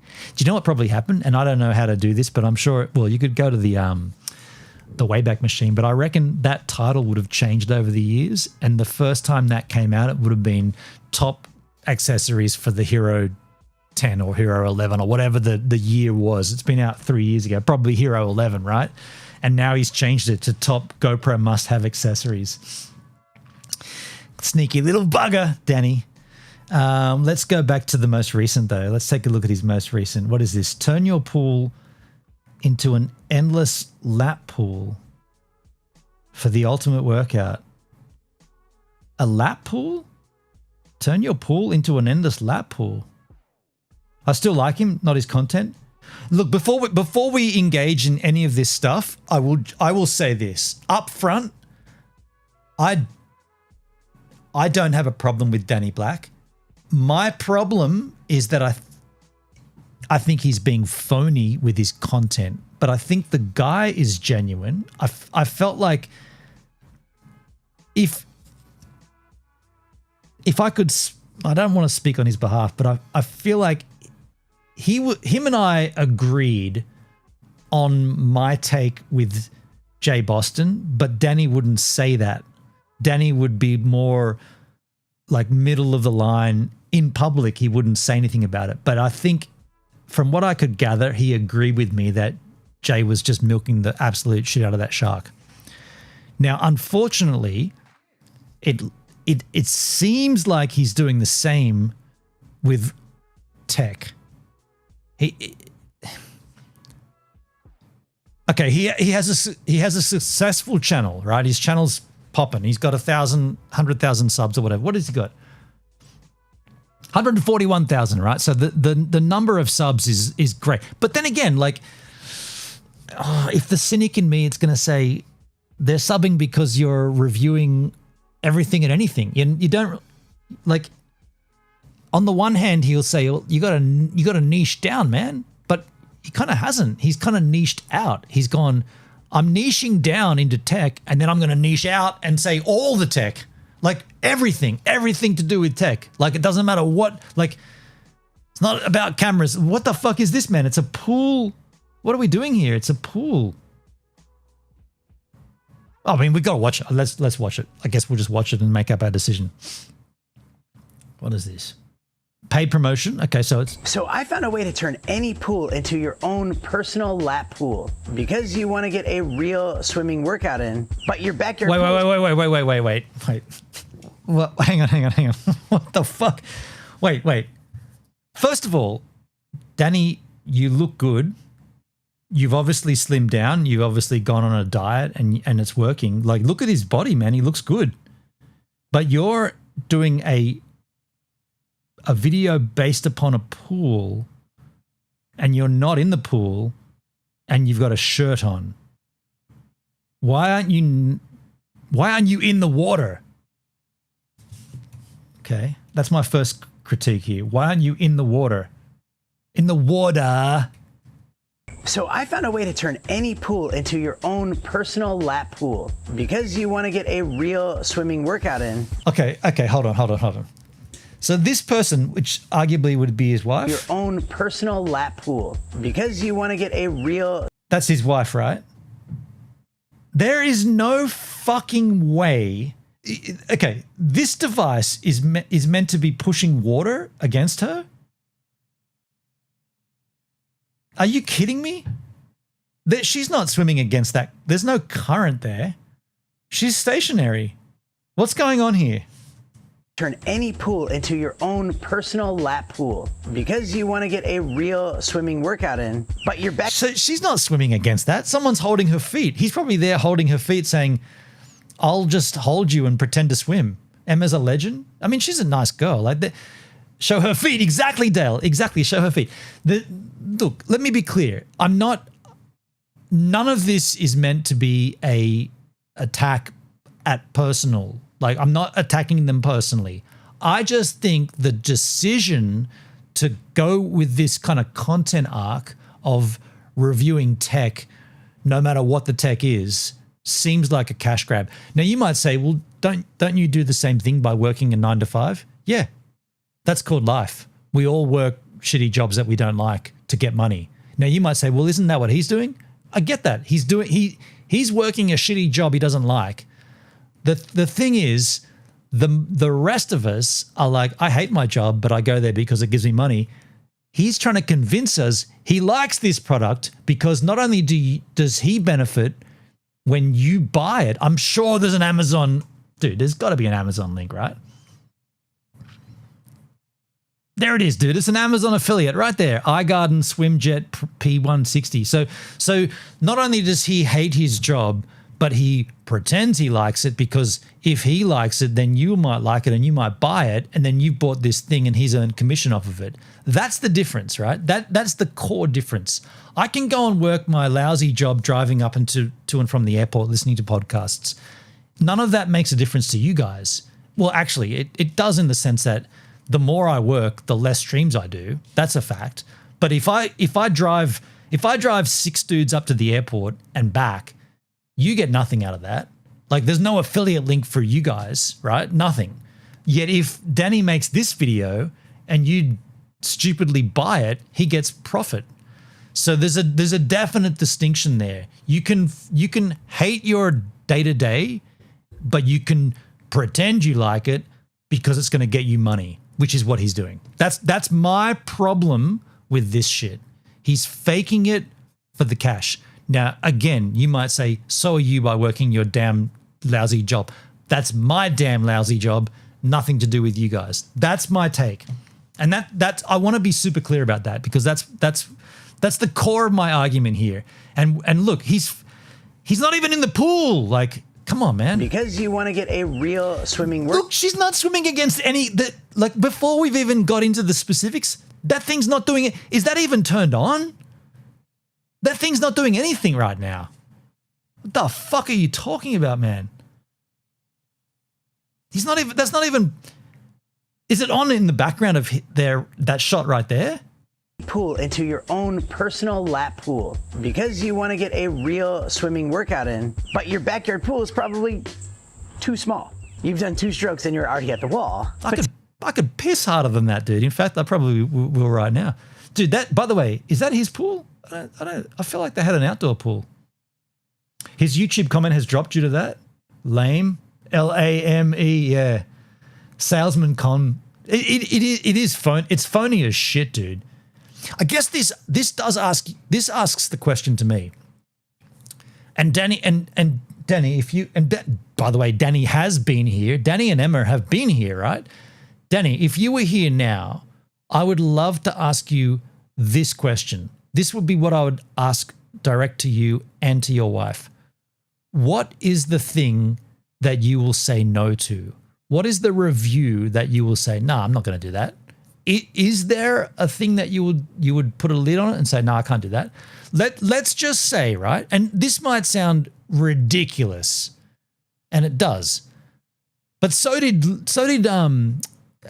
self-driving vacuum cleaners, and so did self-moving lawnmowers. A few years ago, the idea of a lawnmower that could mow your lawn.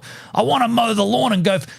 A lawnmower that does it, an autonomous lawnmower, you were like, the fuck are you talking about? They're a thing now. You walk past them all the time, man. There's lawnmower.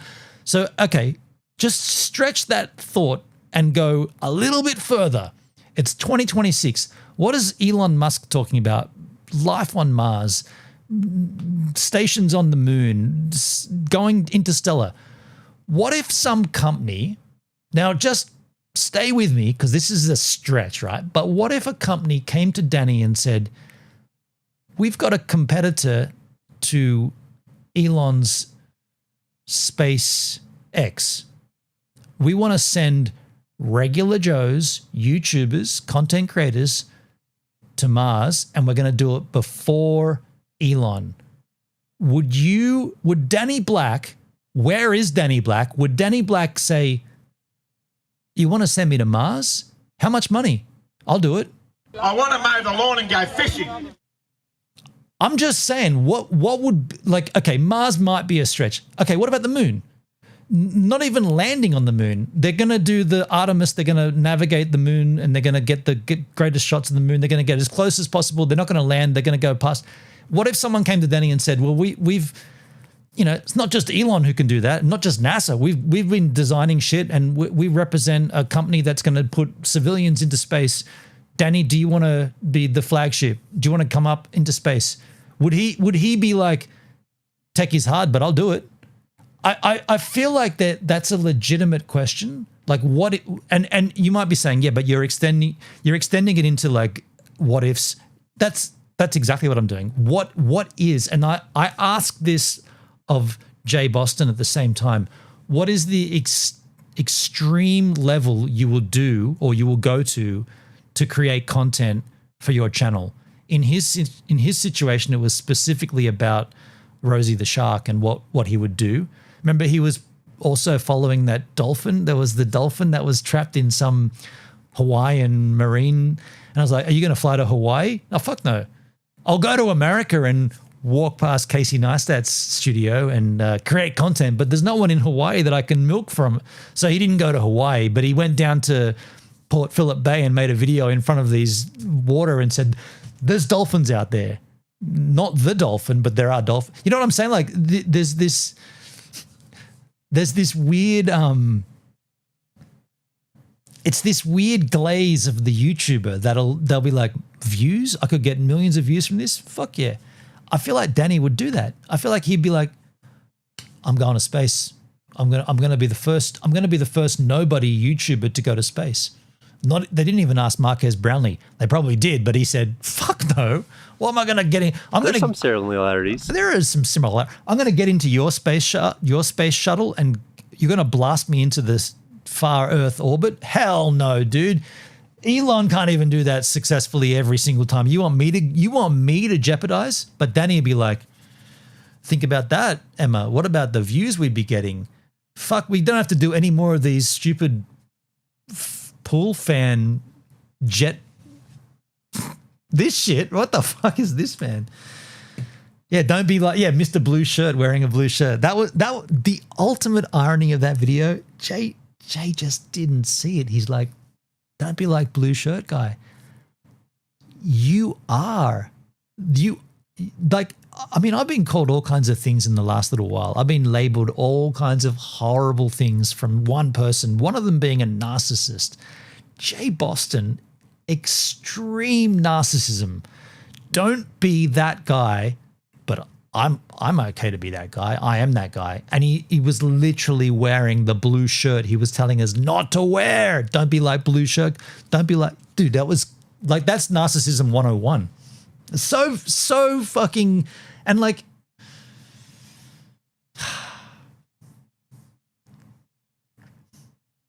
I stood up for it, I lost all friendships, but anyway. So I found a way to turn any pool into your own personal lap pool because you want to get a real swimming workout in, but your backyard pool is probably too small. You've done 2 strokes and you're already at the wall. But today we are looking at the iGarden P160. It's an inverter-powered swim jet designed to turn any in-ground pool into a professional training center or a backyard water park. So hang on, that was an interesting shot. In-ground pool into a professional training center or a backyard water park. Okay, so that's interesting. She looks like she's swimming. In-ground pool into a professional training center or a backyard water park. So is it? Oh, the glasses are off. Is it possible to swim and not move? She's got at least 3 strokes going on there and she's not moving forward. In-ground pool into a professional training center or a backyard water park. So there's a thing with surfers that when I've heard surfers talk about this. I don't do it, but I've heard surfers say when a set wave comes, they will paddle for the wave and they'll do it so that the other surfers around will also start moving that way, but the surfer that's initiated the paddle won't actually be paddling. They'll be fake paddling. So they appear to be putting in the effort to get momentum, but they're not moving. Is that what's going on there? An Aussie swimmer, a lot of strokes with no motion. That's kind of what it looks like, right? She's not moving there, dude. In-ground pool into a professional training center or a backyard water park. Because either way, she's not moving. That thing's not doing anything, dude. There's no water. There's no, it's not like there's no jet of water coming out of that thing forcing her back, right? There's none, right? No jet. Is that even on? That doesn't even look like it's on, dude. Now you might say you're picking at straws here. I think I'm onto something here, man. I think I'm onto I've seen through Danny Black. I know where Danny Black is. I know what Danny Black is, and I know who Danny Black is. He's a fake. He's a phony. He's a fraud. Take my shirt off. Whoa. There's no shot in hell that's Danny. Is that AI? It doesn't look AI. There's no shot in hell that's Danny Black. I mean, I hope it is, but... Center or a backyard water park. So I'm going to take my shirt off. Nah, there was a cut there. That's not Danny. That guy's a surfer. He's got a wetsuit. He's got a wetsuit arm. That's not... Danny's never surfed in his life. He's got a family home on Moffat Beach, but he doesn't even know what the break is. That's not Danny. A backyard water park. So I'm going to take my shirt off. And let's dive in. Mr. Black. And if you like gadgets, gear, and the latest and futuristic tech that you didn't know existed. Oh, okay. So that's okay. I mean, look, at least he's got continuity. He's putting his hat back on to pretend he's just got out of the water. Mr. Black. And if you like gadgets, gear, and the latest and futuristic. That's kind of cool. I'll pay him for that. The water's moving behind him. He's like, yeah, I just got out of the pool. I put my shirt back on and my hat back on. Okay, I appreciate the phoniness of the believability. Mr. Black. And if you like gadgets, gear, and the latest and futuristic tech that you didn't know exists, well, you came to the right place. Make sure you hit that subscribe button. Don't be a stranger to the channel. If you like this kind of stuff, hit that like button. It lets YouTube know, and it gives you more of this kind of content in your feed. I don't want any more of this content in my feed. Thanks, Danny. I unsubbed from you years ago, dude. I do not want to see any of this shit in my feed ever. But I'll watch it on stream, but that's all. Kind of stuff, hit that like button. It lets YouTube know, and it gives you more I don't give a flying fuck what company is giving you money to promote their shit, Danny, to be honest. If you had any integrity, you would stick to what you know, but you don't. So I don't give a flying fuck. What is it about companies that you just latch onto? Like, I mean, even in my heyday of snorkel reviews, there's a whole bunch of them that I said no to because there's nothing unique about the snorkels. Where you'll just go, yep, I'll review that. What have you got? A device that I can put on my foot, and when I lift my left foot, it opens up the garage door. I'll review that, man. Like, is there any limit? Like, what happened to your integrity, man? Like, what are you doing, dude? What is the? You don't even swim, man. Look at you. You're not what are you doing, man? Like, you're not swimming. You're not getting fit. This is garbage, man. Absolute garbage. I'm pissing myself. But I'm right, Hendrik, right? Like, I'm right here. What is the limit to the thing that you'll review? If the money, like, if the money was good enough, would we see Danny launch a fucking crypto scam? I'm now working with Stake and Rubet, and I'm gonna be. You can bet on me, like. You can bet on. I'm now part of. What's that? What's the one that they? There's a company that allows you to bet on global, not sporting events, but just things like will Donald Trump say something during this next press conference, whatever that is, and then he could be like, will I play? I can't even think of the names of his woeful songs. What's that one that we used to feature? Because I'm happy. That doesn't matter. I'm struggling to remember what the song title was, but it doesn't make any difference. My point is, where is the limit here? Where is the limit of what you will say yes to? Are we seriously reviewing what even is this? A pool, like a jet, like a jet, a whirlpool engine? The fuck are we even talking? Mr. Blackcoin. It has got a good ring to it, eh? Mr. Blackcoin. I'll buy that. Gear and the latest and futuristic tech that you didn't know exists, well, you came to the right place. Make sure you hit that subscribe button. Don't be a stranger to the channel. If you like this kind of stuff, hit that like button. It lets YouTube know, and it gives you more of this kind of content in your feed. And I'll put the links to everything we're talking about today down in the description. Of course you will. The Amazon affiliate links, because that's how you get your little coin there, Danny Black. I'd love to see Danny review some kind of surfboarding stuff. Like, I want to see him review wetsuits and shit. Get him out there. I want to see you get pummeled. He's morphing into Dick Hart. Richard Hart. Oh, shit. Now, iGarden did send this to me, and they're sponsoring this video so that I can take my time, set it all up, and we'll see if it's all it's cracked up to be. And personally... Wait. So there's a confession. This to me, and they're sponsoring this video so that I can take my time, set it all up, and we'll see if it's all it's cracked up to be. Okay. So I mean that's part of YouTube requirements. If you have and it came up before as a paid endorsement, but if you're being paid by a company to review a product, you need to outline that in the video. Now it would be better if he had been forced to say, iGarden are paying me for this review.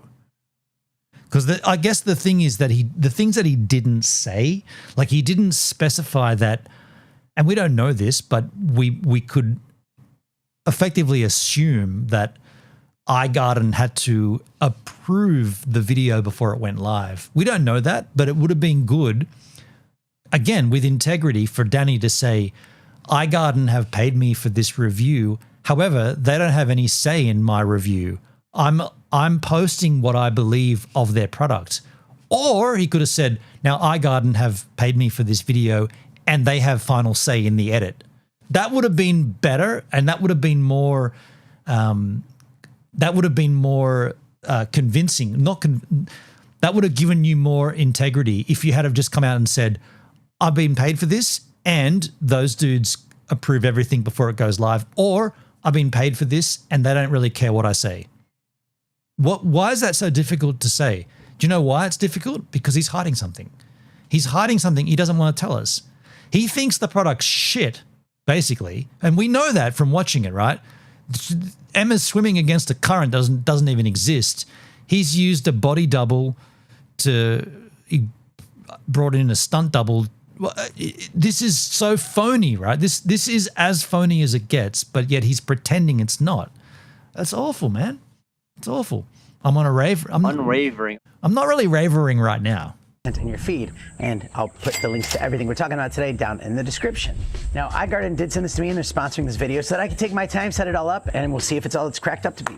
And personally, I think if you're trying to get into shape, lose some weight, swimming is one of the best ways to do that, because it's easier than— Dude, what? There's no move. Like, if you're swimming against a current, there's a current, right? There's no current in that pool. What the fuck? Get into shape, lose some weight.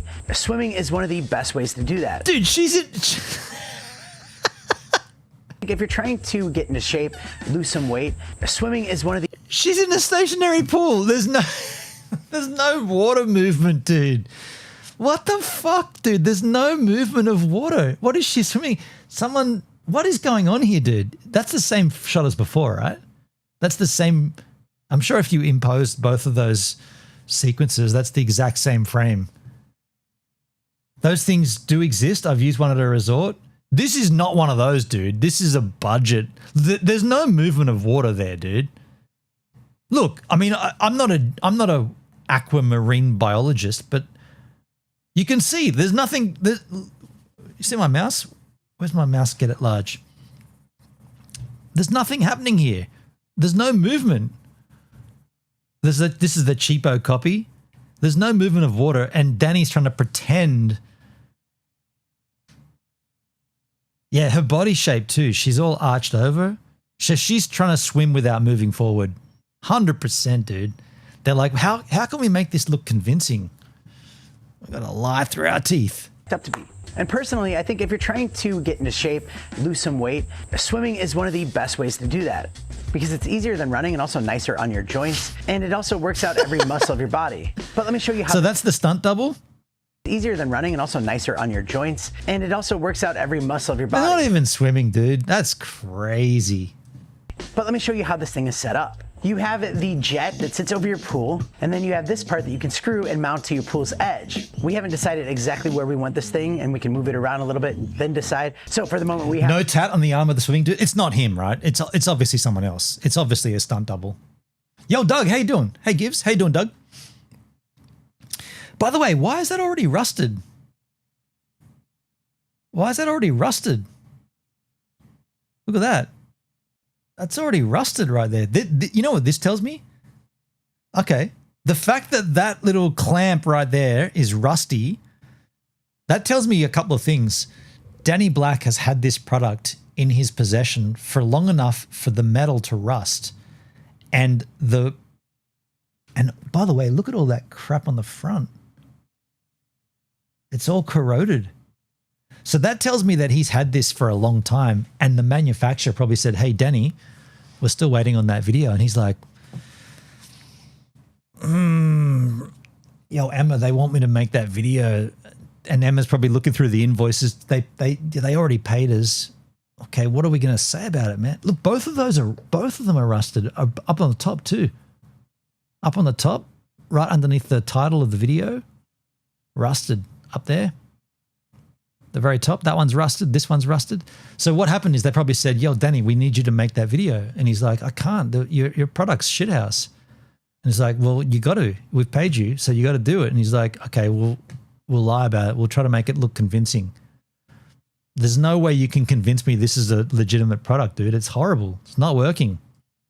Have this weighted base on it to hold it in place. Now that connects to the control center, which you can also mount on your wall or wherever it's most convenient. It comes with everything you need to mount it, even mounting guides, and also everything you need to keep it tidy and sleek next to your pool. And before we look at all of these modes, let's talk about what it does. The P160. I wonder how much dollars Danny's decided to sell his soul for. I mean, you go back in his history of the channel, there's a never-ending supply of different tech gadgets that he's obviously gone. I'll be honest. I know from my pretty brief friendship with Danny, at the beginning he was doing shit just to do it. He wasn't getting paid, but then he talked about having Emma, his wife, work for him as an employee, and I believe. At that point, I don't know because I didn't know him at the time, but I believe at that point he stopped and said, anything that we do is now paid. Because I was on the momentum of the snorkel masks, where the very first review I did, which is the one that's got 2 million views or whatnot, that was me buying a product and reviewing it. And then every single review after that was a paid review. And that's kind of when I met Danny, and I told him that I haven't reviewed anything on my channel unless it's been paid. Nothing. None of the snorkel reviews after that first one, none of them are unpaid. They're all paid, all taken care of. And I went to Fiji and Vanuatu and it was all paid for. And Danny was like, we're going to do that. So the different, and you might say, well, you and him are the same, man. You can't be sitting on your high throne. The difference is, when I started my channel, I had no intention of making a snorkel channel, none at all. And I bought the product and I went and did a review and it popped off and it went viral. Brands came to me and said, we've got a similar mask, we want you to review. Initially I was saying, so what's different about your mask? What are the things that you're bringing that this doesn't already have? And most of them were phony. Most of them were like, well, we got tempered glass and we got this anti-fog cream and all that. And I was like, okay. At one point I was like, yeah, that's cool. And here's the cost. And then we move on. And then eventually I was like, all of you dudes are just copying each other. So unless you can come to me with something riveting and something unique, I'm just going to say no. And so, and I got to a point where I was like, I'm going to say no, or I'm going to charge you a stupid amount, like a dumb amount that you're not going to pay. And that was enough for them to go, oh, we thought you'd take it. We thought you'd do it just for the mask and for the exposure. Nope. That's not how this is going to work. I can't pay my mortgage with exposure and a snorkel mask. I need money. I need cold hard cash. And so when Danny got into this tech world, because his vlogging stuff was, I thought his vlogging stuff was fun and cool, but it's not going to make money. Like, look at my channel, right? When he got into this, he's like, I'll take whatever. I'll take anything. I don't care. I've got no integrity. There's no litmus. I'll just take everything. He basically did a Jay Boston, but it wasn't just to do with electric skateboards. It was to do with everything tech. I'll take everything. I hope it's 2026. I hope he's got to a point, and maybe he hasn't given this video, but I hope at some point he gets to the realization that he's like, there's a never-ending supply of this lousy tech. Why am I going to review this shit? Give me something that's going to actually stand up and give me something that's going to change the world.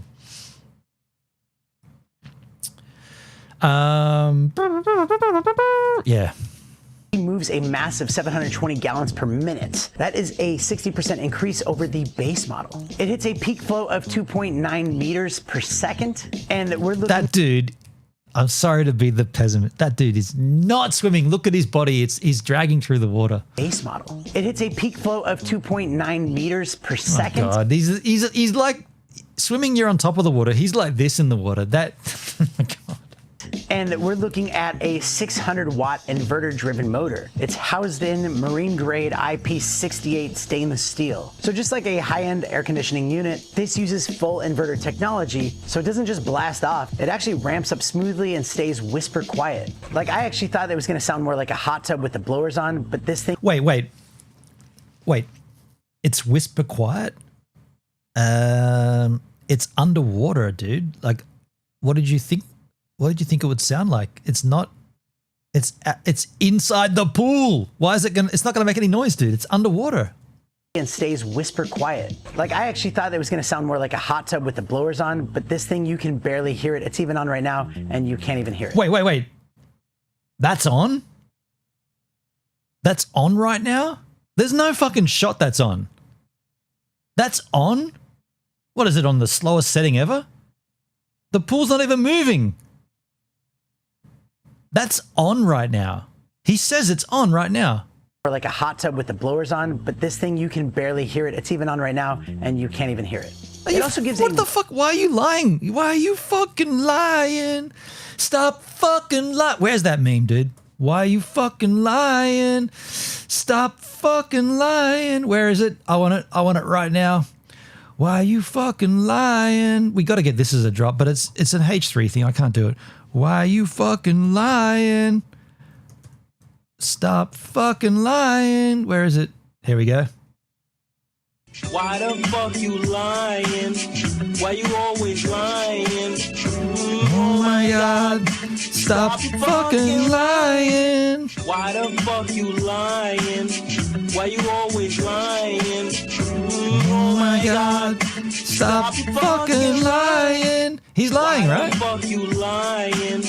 Why you always this thing, you can barely hear it. It's even on right now. Oh my God. Oh my God. Let's mix it up. Why the fuck you lying? Why you always lying? Like, I actually thought it was going to sound more like a hot tub with the blowers on, but this thing, you can barely hear it. It's even on right now, and you can't even hear it. It also gives a... Why you always lying? Oh my God. Stop fucking lying. He's lying. He's lying through his teeth, dude. There's no way that is on, man. If that's on, it's broken. But this thing, you can barely hear it. It's even on right now, and you can't even hear it. It also gives a wide current. Most cheap jets feel like a fire hose hitting your chest, but the P160 has a... I could pee faster than that, dude. That's not doing anything, and you're lying about it. Flow channel. That wait. Okay, so there is movement there. That's the first shot of movement we've seen. Hose hitting your chest, but the P160 has a patented flow channel that creates a wide river effect that supports your whole body. So it's powerful enough for fitness. Okay, that looks like it's moving there. That does look like something's happening. But still gentle enough. Okay, he only did 2 strokes, but... river effect that supports your whole body. So it's powerful enough for fitness, but still gentle enough. He literally did 2 strokes, man. You're going to get super fit from those 2 strokes. I mean, as long as you put all the effort in, those 2 strokes could really give you a good workout. You know what Danny could have done to make this extremely obvious? He could have put like streamers under the water and like shown a visual of the current moving. Like you're in a pool, like a swimming pool. You need to graphically demonstrate that something's happening, man. Who wears a cap in the pool? I didn't even notice that. Chest, but the P160 has a patented flow channel that creates a wide river effect that supports your whole body. So it's powerful enough for fitness. That's a good point, yeah. Aside from Keemstar, who does that shit? The only people that wear baseball caps in a pool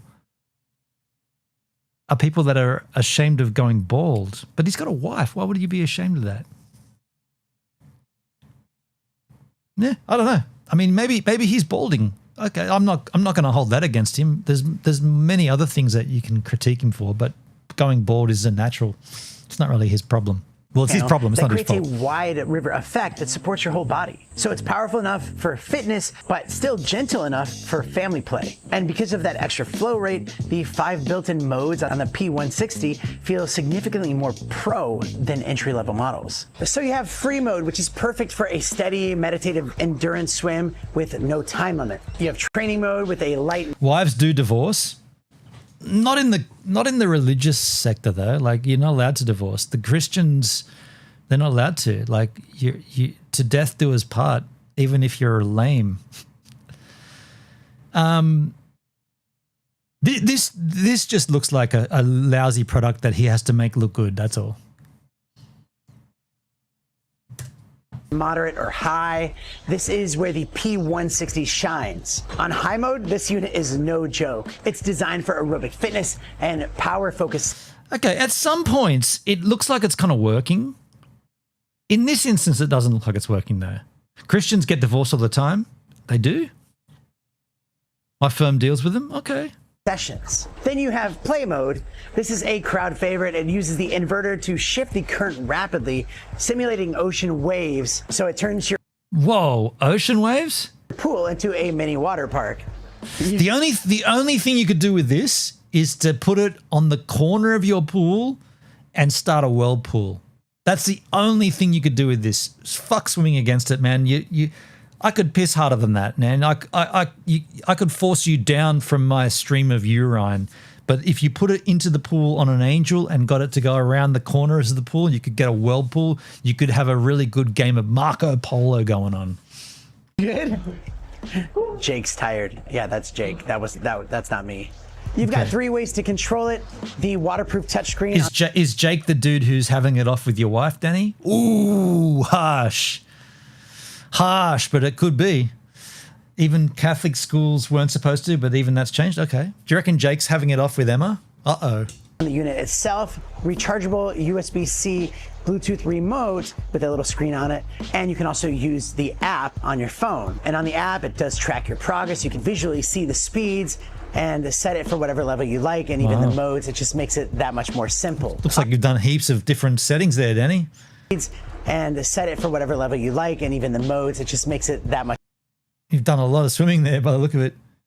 Did you just call Danny a cuck? No. I said is Jake having it off with the wife? I'm speculating. I have no information on that.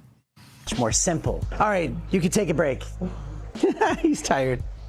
See, it'll work out. One of the best things about the P series is that you don't need a contractor to install it. This is a retrofit system. It uses an L-shaped bracket that mounts to the edge of your pool. It runs on 12 volts ultra low voltage. The power supply box stays on your deck and plugs into a standard outlet with GFCI protection. And if you're handy with the drill, you can have this thing up and running within 20 minutes. Doug's gonna split. It doesn't touch your existing pump or filter system. It's entirely self-contained. So yeah, it's very powerful, but who is it for?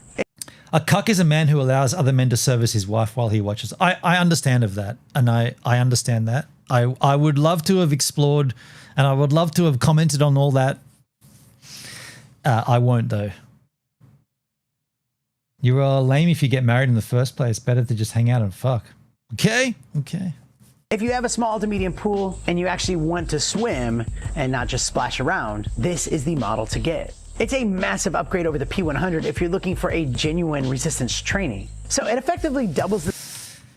That tells me, Danny, if you say this is an upgrade to the P100, that would tell me that you've reviewed the P100, right?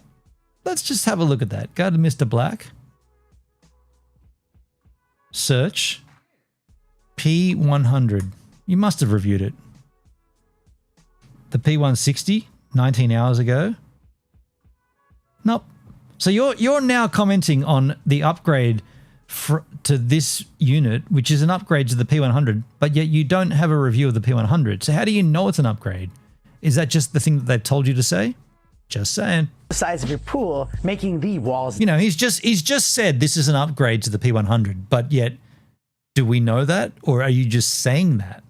Around, this is the model to get. It's a massive upgrade over the P100 if you're looking for a genuine resistance training. Exactly how is it a massive upgrade? Did they just mention it in the run sheet of what they told you to say? Like, are you not going to... Is there no integrity here? Are you just a paid shill? I'll bark for you. I'll chirp for you. I'll say what you want. Just give me the cold hard cash. That's what this is, right? I'll say what you want on YouTube for enough money. That's what we're seeing here. It's lame. To get. It's a massive upgrade over the P100 if you're looking for a genuine resistance training. So it effectively doubles the size of your pool, making the walls disappear. His definition of genuine is sus. Totally, man. There's no integrity here. It's awful. It's so sad because the stuff that he did originally, like his vlogging content, sure, it didn't get anywhere near the views, but at least it was him being him. This is him just being a shill. Yeah, it's lame. So you can have fun with it in free mode. That does look like it's pumping out water though. Your pool, making the walls disappear. Obviously, you can have fun with it in free mode, doing the little wave pool thing. But I really think that looked like it was pumping out water. But did you notice that the dude took three breast strokes and got closer with each stroke? So this thing is not powerful. Not powerful at all. Obviously, you can have fun with it in free mode, doing the little wave pool thing, but I really think effectively this could be a great way for you to get fit, lose some weight, especially if you have the pool already. Well, you could probably do that, Danny. Just saying, you know, you're there standing by the edge of a pool fully clothed, get your shirt off and either lose weight or be comfortable with who you are. You don't want to have to go rent a lap pool somewhere else or be in a public pool and it's awkward. And do check out the links in the description. Why is it awkward? So you can learn. Why is it awkward swimming in a public pool? Why is it awkward going to a public pool and swimming? Because you don't like yourself.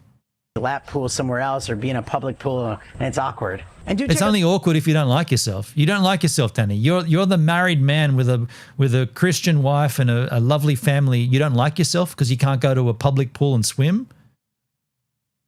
You know what I'm saying? Awkward, man. That's awkward. The only awkwardness there is that you don't like yourself. Have to go rent a lap pool somewhere else or be in a public pool and it's awkward. And do check out the links in the description so you can learn. Why is going to a public pool awkward? Fuck, man. Did you notice that the pool is the same? The pool is the same? I don't know whether I'm assuming this is Jake's house. More about the product and also the most current and up-to-date price at your currency. And also to make sure that this works with the specs of your current pool. I do think that this works with a lot of pools out there, but just double check those specs. And that's it for today's video. What a cool and creative product I was not expecting to see this year. This is just a jet engine in your pool that really works. And the first time you try it, you're not expecting that kind of power. So it does work and it's amazing. Pretty convincing. See some other really cool and innovative home tech. I put some links to some videos up on the screen. You can click one of those. Pretty convincing, There's a lot of Danny. really cool stuff we looked at on this channel. So stay tuned for more as well. And I'll see you next time. You big phony. Super convincing. 2 comments. Xander, all the working out has paid off, dude. Breaking newsflash, world's first body double in a YouTube. Okay, well, there you go, folks. There's Danny Black, and I don't want to be going down that avenue every stream, but get me enough Jack, 12% style, and I'll go and look at Danny Black. Stick with singing other people's songs, Danny. Oh, that's funny. I've got some big news. Well, I'm not going to say it. I've got some big news coming up with music, but we'll get to that. Not convincing at all. Yeah, it's.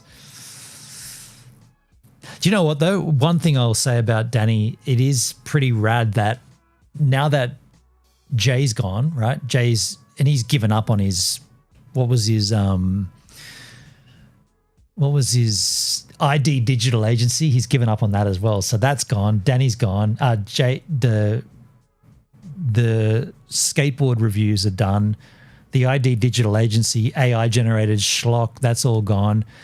At least Danny is still staying true to this lame, I'll review anything.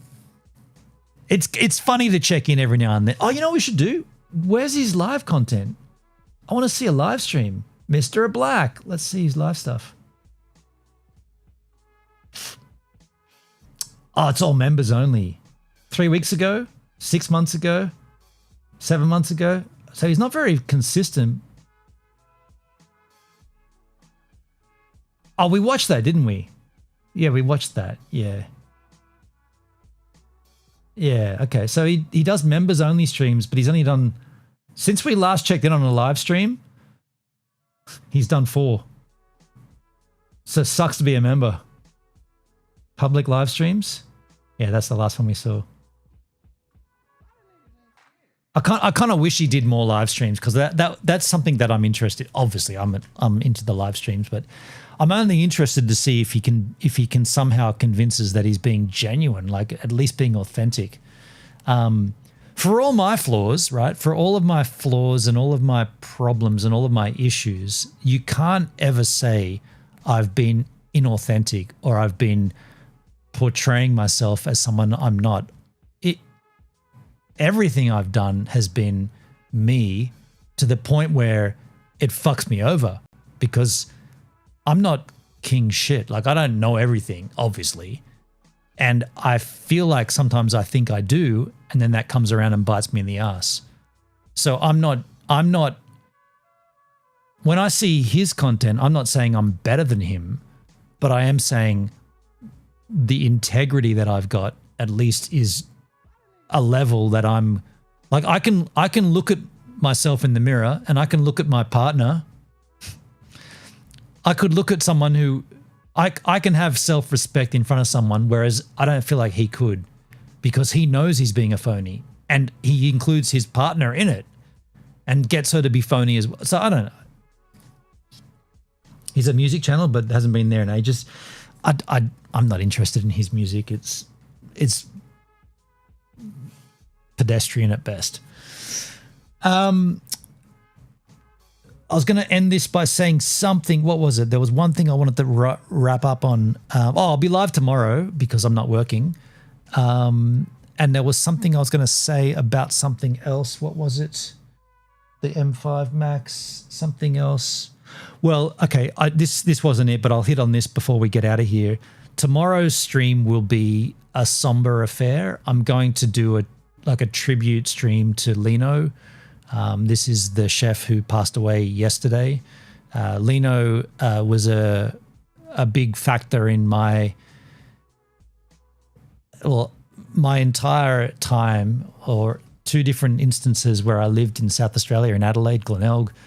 Lino was a huge factor in that time, and it saddens me that he's passed away. And so I've got a few videos I want to run, some tributes to him and some good memories. And it's kind of weird to say this, but sometimes the world moves in a weird way. Like, you guys all know that I was going to be down in Tasmania for Christmas, and that airfare, when I got dumped, I held out to the very end, to the very last moment with that airfare, thinking that this girl would sort of realize that she's made the wrong choice and I'm not the devil, and I was genuine in what I offered her, and she would come back and say, no, I want you to be here for Christmas. I'm sorry, come back. I would have gone, but she didn't. And on the last moment, I changed that airfare to credit. And so now I have credit in my Qantas account to keep an eye on the socials, because this all happened yesterday. And when the funeral gets announced for Lino, it's kind of weird for you guys to hear this because Lino is the currency on DLive, but no, Lino is well before DLive, Lino was in my life as a human. So when his funeral, when the dates for that funeral are announced, I'm going to use that airfare that I was going to take to Tasmania to go to Adelaide for his funeral. So I want to dedicate a stream to him tomorrow. At least that's all I can do, right? Like, at least just, yeah, I'll do that tomorrow. It's going to be a bit more of a somber affair. I'm not going to be drinking or anything. I know I'm a little tanky here, but tomorrow it's going to be, this is a tribute to him, and it saddens me only because I knew him through stories. I've talked about Lino and the Strand and Glenelg a lot, and yeah, it's people die, everyone's dying, everyone gets older, and he was a really nice, strong, a good force. Now I'm getting emotional here. I'm not going to do that, but he was a good guy, and I want to dedicate some content to him. So I'll do that tomorrow. Thanks for being here with me on this stream, though. Appreciate you all. I'll see you guys tomorrow, skins, and we'll talk then on the flip side. Thanks for being here live with me on the stream, skins. And Danny, get your shit together. Started out alive, man, that was the play. Streaming every night, building up. I'm not going to set the M5 up tonight. I'm going to clean out my shit, but should I turn it on tonight?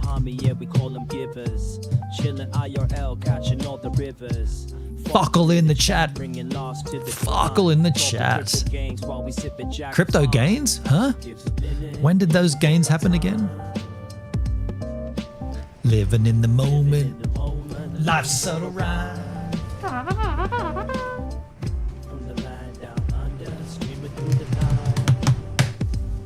Adios, amigos. New Zealand's vibe, surfing waves day to night. Always looking for the next thrill, that's where I ignite. Community so solid, always shining bright. Rolling deep and cruising.